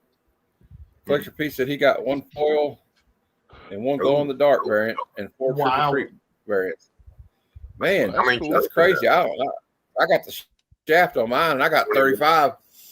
I think they just grabbed a stack and threw it in my box and was like, who gives a shit? But man, that's the way it goes. That's what happens when you gamble.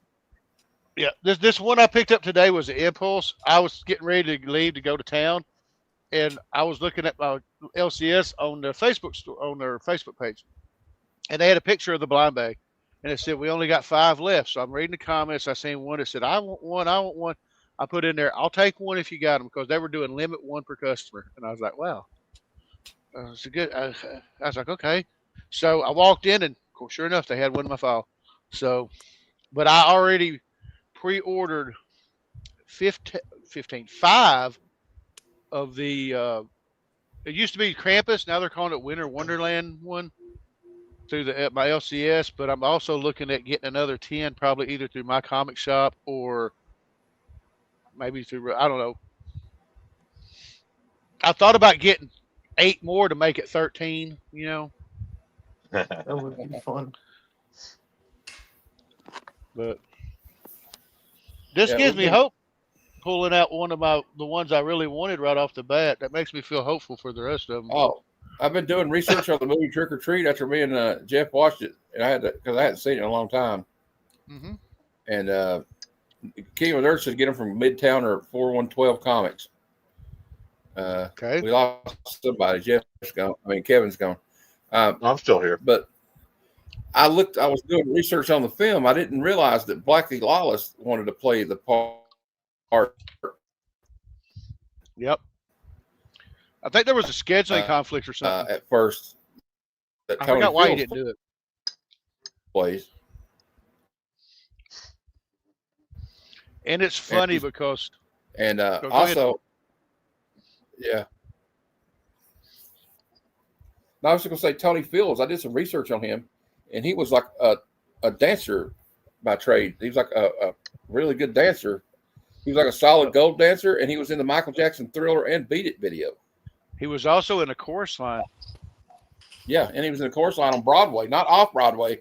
He was in the Broadway version of the chorus line.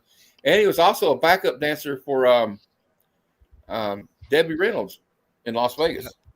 Yep. He was really hoping that Sammy was going to take off because he really loved that character. And they were trying to make Sammy the next Freddy Krueger. But the fan base wasn't there. I mean, it would have been awesome if it would have been, But I mean, they said that that Blu-ray that I bought has a very special segment that they made just for this Blu-ray. Besides the one they did on the Making a Trick or Treat, they did once a dedication to Tony Fields, where they got a bunch of his family and friends talking about Tony, where he grew up and everything. And it's pretty. You learn a lot about him. It's pretty freaking amazing. And I didn't know the way he died. He died really tragically. He was at a young age. Yeah. 95. So. Yeah, he died. He died young. He got sick and. Yeah, he was. Hey, Sean Willow. I think he died. I think he passed away of AIDS, if I'm not mistaken. It was cancer related to HIV. Oh, was cancer related? I always wondered how he got it. It's because of HIV. He got it though. Yeah. Yeah. Who was that? My computer. Tony Fields. Tony Fields. He played Sammy Kerr. The guy played Sammy Kerr in Trick or Treat. Mm-hmm. Well, that's a good movie though. Like I liked it. The soundtrack, and then like all the cameos with Gene's in it. We probably shouldn't talk about it now because we're going to talk about it next week. But we're going to talk about it in a couple of weeks. We're going to talk about Halloween week. But I'm worried about finding clips for this movie because there's a lot of music in it. Yeah, I'll try to help you, and if I find any good clips, because not only do you have to deal with music, but there's a lot of dark elements. Because like a clip that I'd love to get you. You can barely see him, and it's the part where as soon as the first time he pops back up, and Eddie sees him, and he walks up to him, and he looks at Eddie, and he goes, "You should be loyal to your heroes, or they can turn on you." And I was like, that's like one of my favorite lines. So I mean, and then there's also little questions when you watch the movie, like you got to watch Gene. I told my wife, I've been watching this movie for almost 40 years. And this time I caught when he gives him that album and he goes, "He's in here." And he walks away. And Gene's just sitting there looking at him like stroking his chin like, did that sumbitch know about that record? There's some websites that will remove the background music from video clips. Really? Oh, really? Using AI. Yeah. Like he said, I could barely get a movie to let alone do something like that. But yeah, that's like he said, that's a subject for another day because I could sit here and talk about Sammy Kerr and freaking Fright Night for the rest of the damn stream. I mean, I'm going to invite everybody. I'm going to send everybody a link. And if you go into my bio information on my YouTube channel, I have a link key to my Discord. So if anybody ever wants to come in there, we're going to be screening movies in there.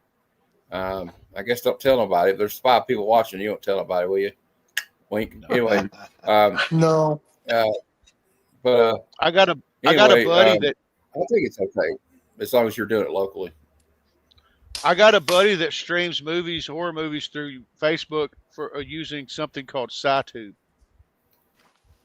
So I mean, And, we had a good time. And I'll tell you what, I don't know why, but we've tried it backstage here, and it's hopeless trying to stream a movie. But I go into if you actually get it to work, because sometimes it's like Jeff was having trouble clicking on it and opening the stream. But once you share there, it's really not that bad. Every now and then it gets a little clunky, choppy. But for the most part, it's fine. Why'd you interrupt me?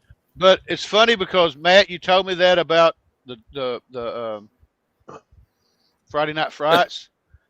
When I got home Wednesday, and I basically came home, I gave my wife her supper, I got my supper, I sat down, turned on the laptop, turned on Chris's show, and literally heard you announce it then. So, so I was telling my wife about it, and I sit there and I said, I wonder, just for Friday Night Frights, instead of being Grandpa Starscream, if I should wear my Mentian get up. Yeah. For the Friday Night Frights episode, at least the first one, because he don't have a voice. Yeah. I tried to mimic voices. I'm not a voice actor, but otherwise I could do Starscream perfect. Oh, cool. But I mean, I used I got to to be able answer to Kingdom of do. Nerds question here. He said, "Are we going to? Are you going to review 80s?" He's going to ask me if I was going to review 80s adult cinema. Yes, we'll call it Saturday Night Six. First movie Saturday Debbie Night Does Dallas. I'm just kidding. We're not doing that. We're not doing that. I can't do that on YouTube. All right. We're going to call it Sorry, Cinema Tony. Go After ahead. Dark. Not Cinemax, but Cinema After Dark. Yeah, After Dark. Yeah, bad cinema after dark. But yeah, Cinemax movies. But yeah, I was like, I got to find a voice for him because even in the videos I used a voice altering thing, and I was like, I can't do those voices. I'm just gonna sound like some redneck in a freaking costume with a skull mask. But hey, did you tell him the big news about MTV? Yeah. Although, Okay. I mean, it basically died in 2000. Yeah, it died. I It mean, died for in us. the '90s. I mean, but still. Yeah. So Yeah. As far as I'm concerned, it died when Headbangers Ball I'm got reading dropped, this but, tonight. Real Yeah, World man. premiered. That was the end of MTV. Yeah. Yeah, that was the 16 and death pregnant blow. and all that crap. This is gonna be crazy. I think. Rogue Storm. I don't know. It seems to me like a clips. I'm gonna Every be. I time think it's some good clips here. I was going to show one more. Yeah. when I hear the I like- when I hear the go ahead. I thought the one girl looked hotter after she turned into a vampire, except for the paint, the teeth. But What's wrong? Don't you want me anymore? What's the Yes. other clip Yes, you please. have, Matt? I volunteer myself as tribute. huh? You have another clip, don't Now- you? What will? What was the clip with the I dude got plenty again? of them. Which dude? Now, tomorrow night When Oh, when you you meant do, the? Where it's like, Well, don't you let's just talk. believe or something? I'm sorry, Matt. I'm sorry. Oh, I'll play it. I'm on a bad delay. My internet sucks. It's my fault. You have to have faith for that to work, Mr. Vincent. Remember? Yes. Yes. I always love that. I got a question though. No, I reserve the question for later. I was just wondering why the cross worked on the little boy, but it didn't work on him. I don't know. It's a good question. Because it made a badass effect. No, all I was going to say He was was a when you good showed that vampire. first video, when you showed that first clip, I was like, Yeah. hopefully you'll give you some time in there where I can tell y'all some stuff that I've learned, or even recently about certain scenes when Amy got progressed a little bit, all that.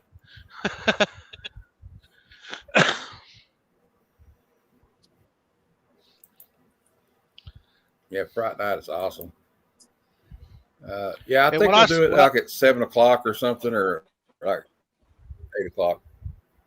Friday night, right? When I say Fright Night is my all-time favorite vampire movie, that's because I put the Bela Lugosi Dracula, Bram Stoker's Dracula, and Horror of Dracula all in a different category because those are untouchable.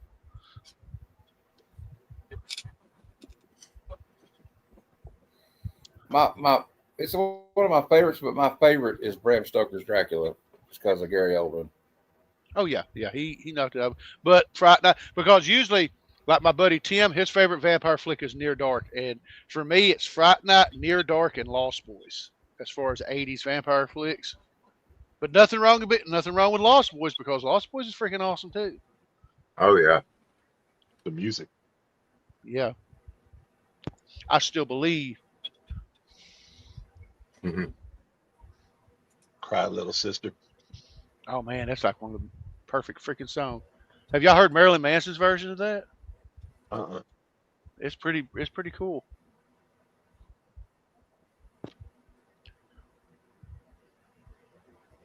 Hell, even the soundtrack for Fright Night's pretty cool. I got it on digital. Yeah. Not all the songs are awesome, but most of them are. I mean,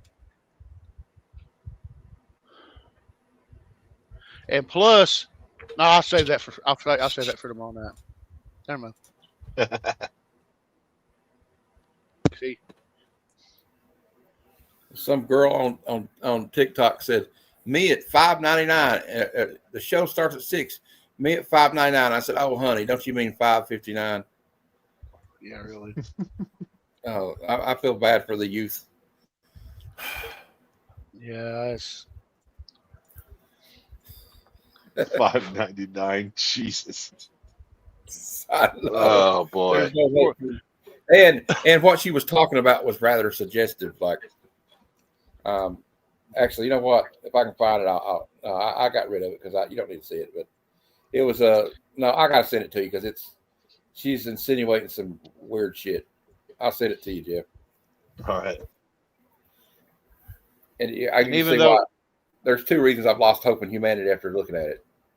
Well, and even though he doesn't say it in part 1, he says it in part 2. Peter Vincent is good for saying, "Forewarned is forearmed."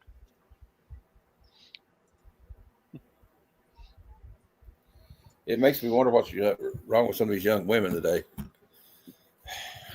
Anyway, it's got something to do with social media. Yeah, it does. Their brains have been broken. Because going back to that Trick or Treat Blu-ray, when I watched it, seen how much work they did on making it just look so freaking awesome, dude. That Blu-ray, that Trick or Treat Blu-ray I bought for Amazon, you can get it for $18.79. Is like the best version I've ever seen. They're doing a re-release of Fright Night Part 2 next year, and I'll be buying it. So.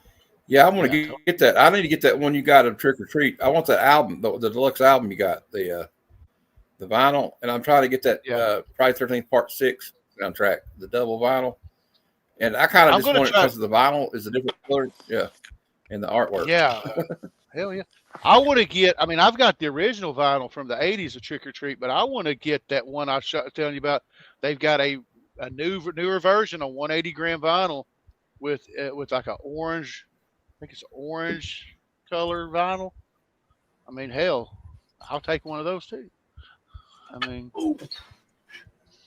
it's got an awesome soundtrack. Fast Eddie Clark, they really did a good job on that soundtrack. I saw Fastway open for Rush. Oh, hell. I think that was the first time I saw Rush on the Signals for 82. And not too many people realized that Fast Eddie was in Motorhead. Yep. I do. I love Motorhead. Yep. Zach Wild just released I wonder if I even got the comment yet about it because he loved it. I got Lemmy and Funko Pops. One of the few Funko Pops I got is Lemmy. Oh, cool. Nice. I almost bought one of those big ones, and it was all a Soundgarden. Oh yeah, I've seen that one. There's a documentary of Lemmy on Netflix. I think it's pretty awesome. I know after spooky season is over with, I seen that they had that documentary on John Candy. I think it was on Amazon. I need to watch that. I want to watch that. Hey, I gotta ask you a question, Tony. Out of the '70s rock guitarists, do you think I would consider like 2 of the most influential is obviously is Jimmy Page from Led Zeppelin and Ace Frehley. Probably every kid in the '70s had both of those guys on their wall. Yep. And Eddie Van Halen. Well, that was later on. I meant in the like. Yeah. I was gonna say Eddie started in '78, but would you? I'm trying to think of.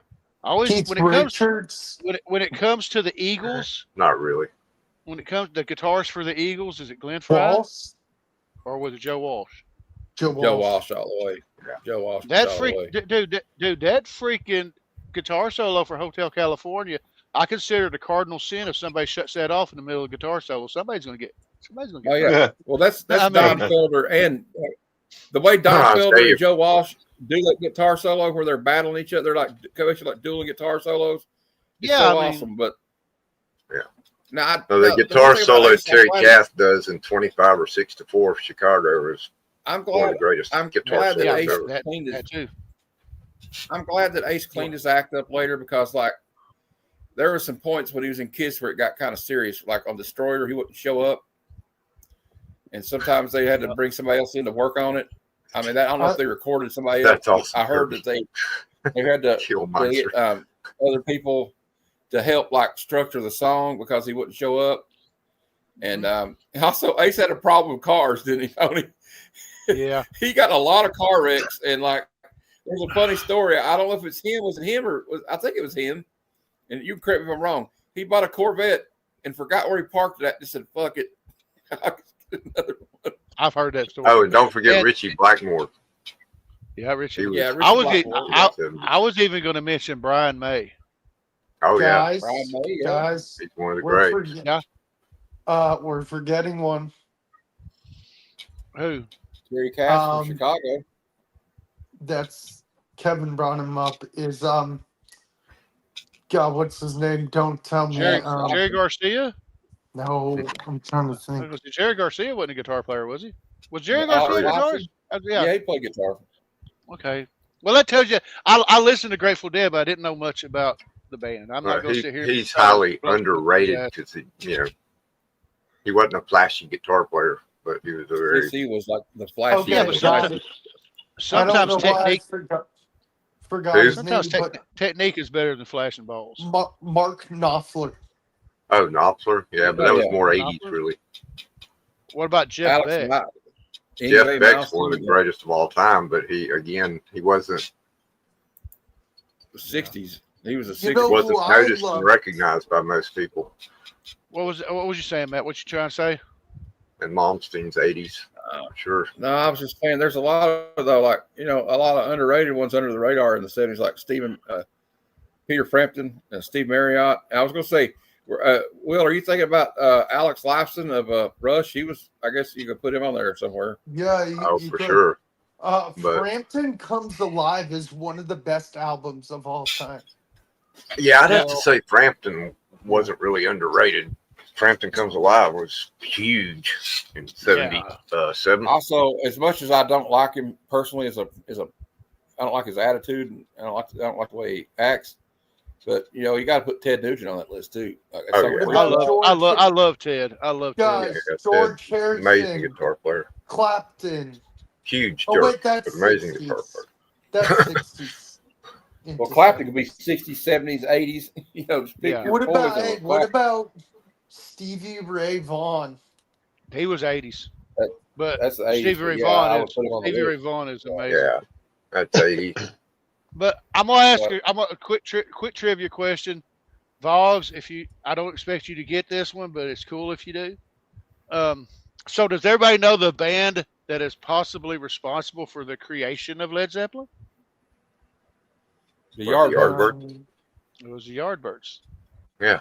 Because Jimmy Page and them were in the Yardbirds. Jeff and then Beck. the Yardbirds broke up, but they still had a contract. Yeah. So Jimmy got some guys together. They finished out the tour as the Yardbirds, and then they started recording and called themselves Led Zeppelin. And who was it that said, "Man, your new band's gonna go over like a lead balloon"? Yeah, that's why they called the band Led Zeppelin. Yep. Was Blind Faith before? Blind Faith. No, Blind Faith was after Yardbirds. Eric Clapton went from Yardbirds, Blind Faith, Cream. We went to Yardbirds, Cream, and then Blind Faith because Blind Faith. Oh yeah, that's right. With Steve Winwood and Blind Faith only had one album. They burnt out, but they were right. You know what's pretty a badass. band no one really talks about? Cream only had 3. I think. You know what's a band no one really talks about? They're a fun, interesting group. Is Traffic. Well, Frank Zappa was one of the greats, but again, not recognized by the masses. That's Zappa? Yep. I thought Traffic was was... No. He's just mentioning Steve Marriott from Humble Pie was pretty good. And you got Montrose, of course. They people kind of go under the radar with them. But Kevin said earlier, Richie Blackmore with Deep Purple and Rainbow. Yeah. And just like that kind of Purple and Rainbow. And we're forgetting Tony Iommi, obviously. Yeah. Yep. But nobody, he's not under the radar. I'm just saying Tony Iommi because I want to say Kevin, Tony who was the guitarist for the Marshall Tucker band? I can't even think of who it is. Troy Caldwell. Yeah. And I'll tell you another guitar player that people don't realize because he didn't really have a good solo career, but He played for Bowie when it was the Spiders from Mars. Mick Ronson. Yeah. That dude could play. What about Kenny Wayne Shepherd? That's He's 80s, pretty decent. late 80s. 90s, 80s. Todd I saw- Rundgren. Yeah, Oh, Todd Rundgren. dude, Todd Rundgren would play any music. Collector P, I was going to say, he made a good point. Steely Dan. Steely Yeah. Dan's great. Yeah. Phil said that his ex-wife used to babysit for Ted Nugent, but she never saw him any time. I'm trying to think of who Phil's else. hilarious. Now, if you're talking about 80s, you know, I know that they came out in the 70s, but they came out in like 78. So I would put Eddie Van Halen more into the 80s, you know. Oh, Yeah. You know, but I also like Mick Mars a lot. Mick Mars doesn't get a lot of credit, but if it wasn't for Mick Mars, none of them songs would sound the way they ever sounded, and they did him dirty there at the end. Man, if it wasn't for Mick Mars, Motley Crue would have been forgotten after their Oh, first man, there were album. so many good Oh, ones in the absolutely. 80s. I mean, Richie Sambora. And we heard, I think Collector P mentioned CC DeVille earlier. CC DeVille was kind of a flashier one, but he was good. I mean, he Steve was Vai.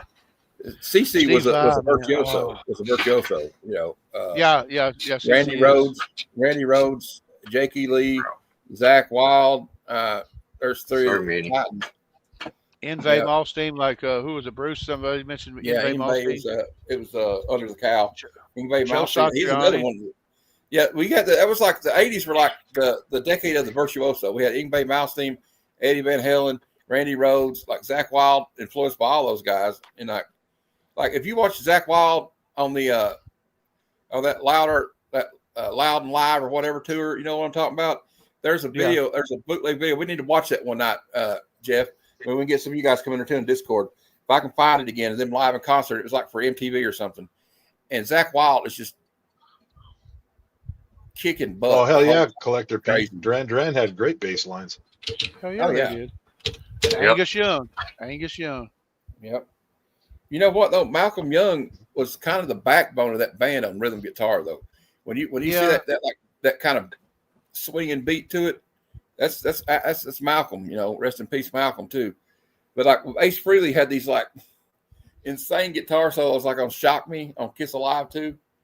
And I used to pretend I did that for we used to have a talent show called Putting on the Hits, and we would lip sync at the school talent show. So I got out there and pretended I was doing "Shock Me." And now that I think about it, I'm surprised I didn't win because they're like, "What's this kid singing about?" Like "Shock Me, make me feel." Of course, you know, correct me if I'm wrong, Tony. Ace wrote that song about the time he touched the railing and the wiring wasn't grounded at a show and it electrocuted him. That is correct. That's also the reason why they went to wireless pickups after that incident. Oh shit. Yep. Yeah, there was a frayed wire that was touching a metal thing or something. He touched a pole when they were coming down, and he got knocked back. And for 10 minutes, the crowd chanted Ace, and then he came back out on the stage and let everybody know he was okay. And like Matt said, he wrote "Shock." Also, a funny story about this isn't about Ace, but it's more about Peter, but it's about the movie. I don't know if it's funny. I kind of feel bad for Peter because of it. His dialogue was so bad and so unbelievable for Kiss Meets Pamela Park that they dubbed his voice with a voice actor who did a lot of Hanna-Barbera cartoons. Yeah. Yeah. So his voice is not heard at all in the movie, but like Unless the part where he's singing Beth. Yeah, except for that. And also though, I'm not for sure, but I could be wrong. But Tony's going to be my resident expert on this stuff, so we'll defer to him. But was it Ace and Gene like big comic book fans? I know Gene was. I think Ace was more towards science fiction. Okay, but I want to say yeah, but Gene was more talked about it. I mean, you know, before he was in any bands, he was a substitute teacher for 3 months at an elementary school, and he got I can't even imagine that. he got fired because he was teaching kids how to read by letting them read his Spider-Man comics and stuff. But I mean, freaking Gene. Yeah, I mean, well, at least he wasn't letting them read Playboy. I mean, but it wouldn't surprise me to find out that Ace loved. I know he loved science fiction, but it wouldn't be that far out if he was a big comic book guy too. Because I know Gene's big thing was horror, like Lon Chaney and shit like that. And that's where he came up with the Song Man of 1,000 Faces. That's where he got the inspiration to be the demon, was from Lon Chaney. Saw Lon Chaney drinking a pina colada at Trader Vic's. His hair was perfect. Yeah. I'm tired of losing all these rock stars. Like another one that hit me hard for me was in 2016 when Bowie died. Because that man was just an icon. He was a chameleon. You never could tie him down or anything. But then Ozzy, that Ozzy one's hard to take. I mean, I'm sorry, that Ozzy one about. I know, and like you were saying earlier, Tony, about why you didn't know this man. Like I saw Ozzy at Ozfest twice, but I didn't know him. I never talked to him, but I grew up listening to him, and even when I was older, I watched him on the Osbournes, which showed another side of him. So it's like. It just kind of sucks when your heroes. Eddie Van Halen, that was terrible too. All these people. Wait till Tony comes back. No, I'm back. Here's a trivia question for you. Who replaced Randy Rhoads in Ozzy's band? Well, I'll answer. My heart wants to say Jake E. Lee, but I think there was somebody in between. Very good, Tony. Bernie Tormé played 7 shows while Jake E. Lee learned the songs. Bernie Tormé learned the songs on the Sharon airplane Osbourne was on the behind way that. to replace Randy Rhoads. Sharon Osbourne was behind that. I couldn't remember his name, but I knew Bernie there was somebody. Tormé played with the Ian Gillan Band, Atomic Rooster. Dude was incredible. He was one of the first flashy guitar players that had scarves on his guitar neck and stuff. Incredible guitar player. Bernie Tormé was the first Randy Rhoads played on the briefly, and then Brad Gillis filled in, and then Randy. Jake E. Lee, because Sharon would not let him cancel the tour. Oh God, no. I think Brad Gillis because he wrote most of the songs for that album. Yeah, Brad Gillis played for him, then got the boot, and then came back. I think. No. And then when he showed up the to thing come about back, Sharon was they were like, "What are you talking about?" Yeah. I got I got 2 Kiss pictures with my tickets. One for the Farewell Tour. The one thing I will defend Sharon for was everything she did was to try to protect her husband. Yeah. And she was kind of shady about it a lot. But I don't know where I put it, but I'm looking at the one for the Farewell Tour. It's got my ticket stub and everything. It's supposed to have a pick in it. Because when they were doing the farewell, I'll show you what it's supposed to be. But this was the farewell tour of the original band. It was in 2000. And this is the picture that I did. And I've got a little bit of the confetti from the show. I've got my ticket stub. But there's supposed to be a pic right here. And I think I've got it put up somewhere. I don't know where it's at. But Ace, when he did those farewell shows, he had a pic for every town. Yeah. And every town, that would look like the pic that I have says Memphis, Tennessee, and the date of the show. Now, I didn't get it that night.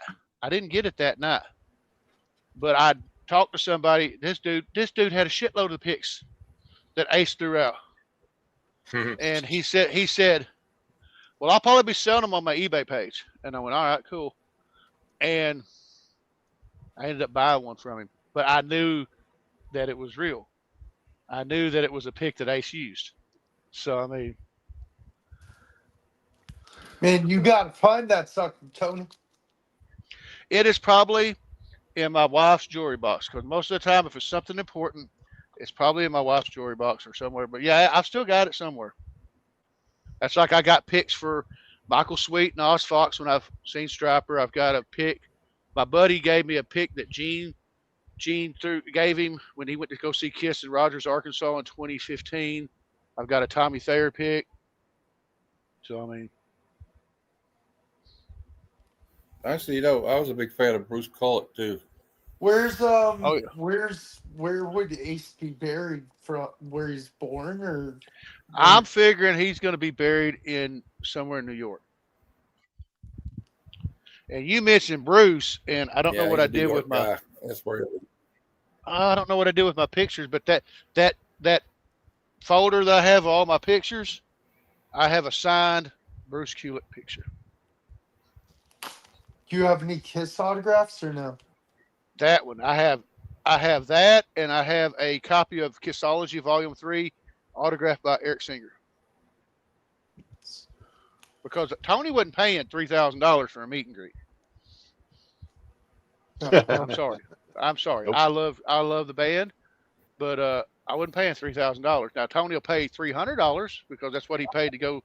When me and my daughter went to see Stryper in 2019 at the Grayson Soundstage, I paid $300 for both of our tickets and meet and greets, and I've got autographs, I got pictures. Getting to talk to him was freaking awesome. Robert Sweet ended up hugging my daughter and making a fan for life. So I mean, you know, he actually walked around from the table when I told him she's 17.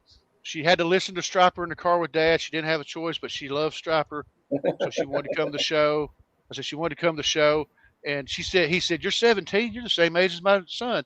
So he got up, walked around the table, gave her a hug, said, thanks for coming to the show. And I was like, if she wasn't a fan then, she is now.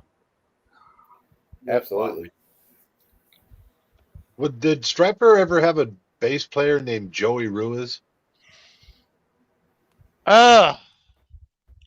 They went through a couple bass players when they came back. Okay. And yeah, I'm talking later on. Not in the 80s.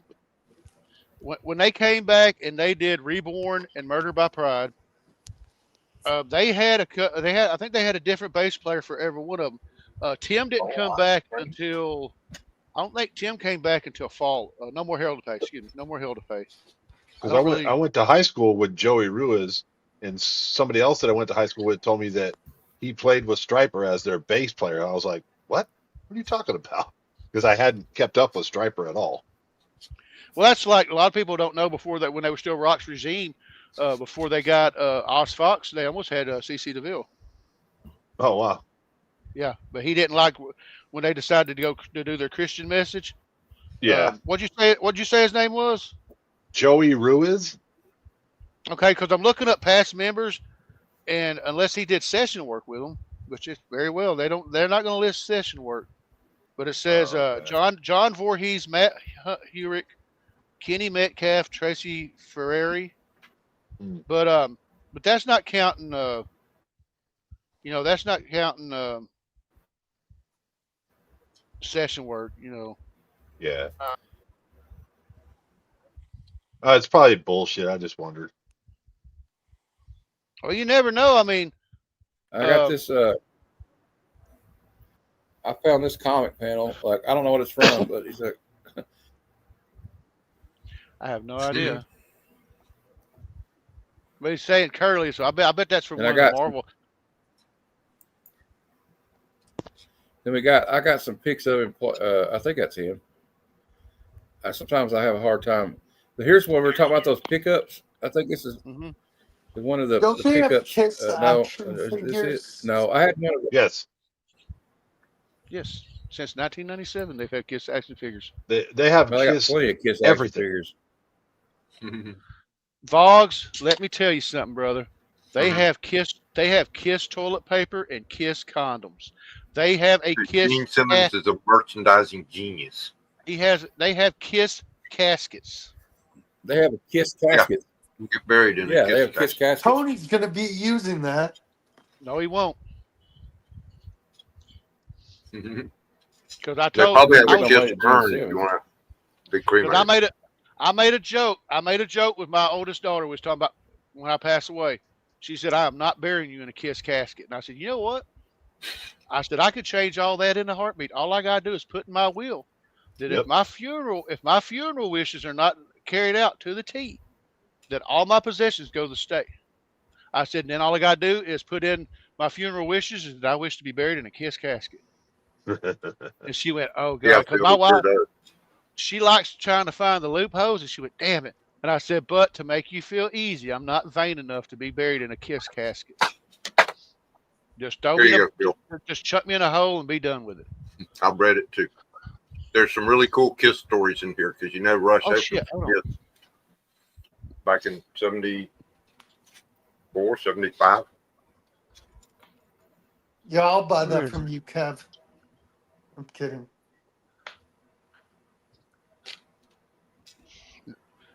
Now that you showed that, I got this from my this belonged to my friend, my brother, when he passed away. So when we was going at his house, I seen this and I went ahead and picked it up. Mm-hmm. Maybe it's time to give it a read.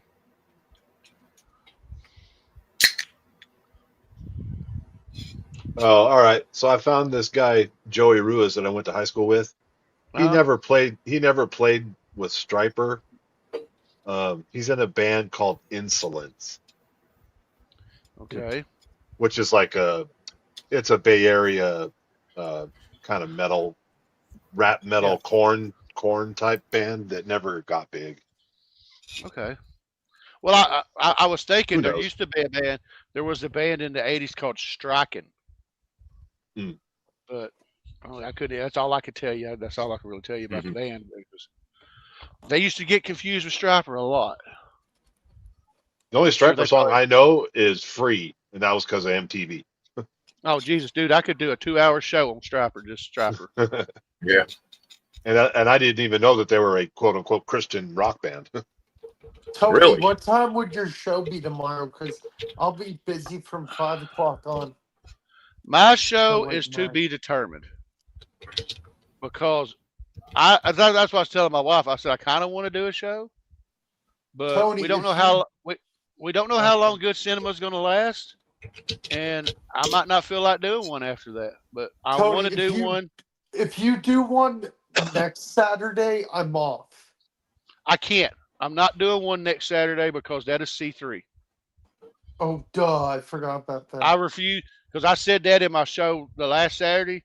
I will not do any shows on Comets Curing Cancer weekend because I do not want the focus taken off of Comets Curing Cancer. Absolutely. Now, if I was doing a show that's why I'm in not- conjunction with them, that'd be different. What you gonna say, Matt? I was just going to say that's why I'm not doing a show on my Sunday show next week. And Good Cinema is going to be on Thursday because I was going to do it Wednesday next week, but Chris is hoping that Show Us What You Got. They're going to have all the Comets Curing cancer people on next week as a preview. So Now I I'm not have gonna do that flirted with the idea of doing a Monday show, but you know.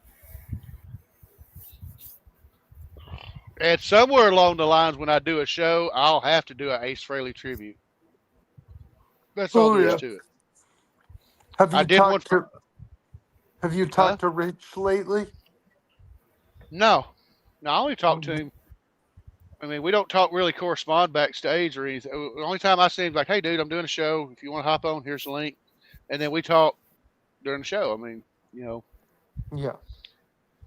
Like I said, the only reason. Go ahead, Matt. No, go ahead. It's nothing important. No, I was going to say the only reason why last Saturday that I started doing my shows at 4 o'clock was because I knew DVH would show up. Yeah. Because, you know, we have to allot for 6 hours ahead. He's 6 hours ahead of us. So, you know. Because originally at 4 o'clock on Saturdays used to be the Parliament of Mouths. But I was just going to say that next week we got some, of course, Fright Nights tomorrow. I don't see any in the foreseeable future me in any not doing these shows, but I mean, I might take a day off or something on time. And then next Monday, we're going to be doing this one at 7 for Bad Cinema. Probably one of the wildest endings to a movie I've ever seen in my life, if not the wildest. Well, besides Pink Flamingos, that one was that John Waters film, but I don't recommend anybody. I think that the drag queen, what's her name, Divine, eats a dog turd in the end of it. So yeah. Anyway, we got Good Cinema presents Friday the 13th, Part 1. Where it all began for the campers slasher films. So it's gonna be a fun. We got all kinds of good stuff coming up, and guys, I'm gonna have to hold on. I gotta. I want to talk about this again. This is the 24th to the 26th. But guys, I'm going to have to go. Tony, stick around. I want you to see about this. I'm backstage. I have to use the bathrooms. All I'm going to say. You can take with that whatever you will. All right. All right, brother. And I'll talk to you guys backstage before I run. But everybody, I'd like to thank everybody that's been on the panel. It's on here right now. We got Comic Verse. So keep an eye out for his videos. And Kevin's got some videos coming out. Hopefully, W Box will be doing some stuff, I'm sure. And you can see Jeff on my shows. And he's one of my most trusted co-hosts, him and Tony and Kevin and Will. And I'd like to thank Chaco and Lady Prime and Madam for being here and Lady Fantastic. Appreciate everybody that was here tonight and everybody that was in the chat. Lady and, Prime was on here? I guess. Yeah, you missed her. She was dressed like Elvira, the Mistress of the Dark, too. She was dressed like Elvira. It, Will. She was dressed as Elvira. Yep. And Madam was kind of dressed up, too, so you missed it. Sorry. Anyway, as old Uncle Stan always used to say, until next time, true believers, Excelsior. Come, son of Jarrell! Kneel before Zod! Snitchy boochies.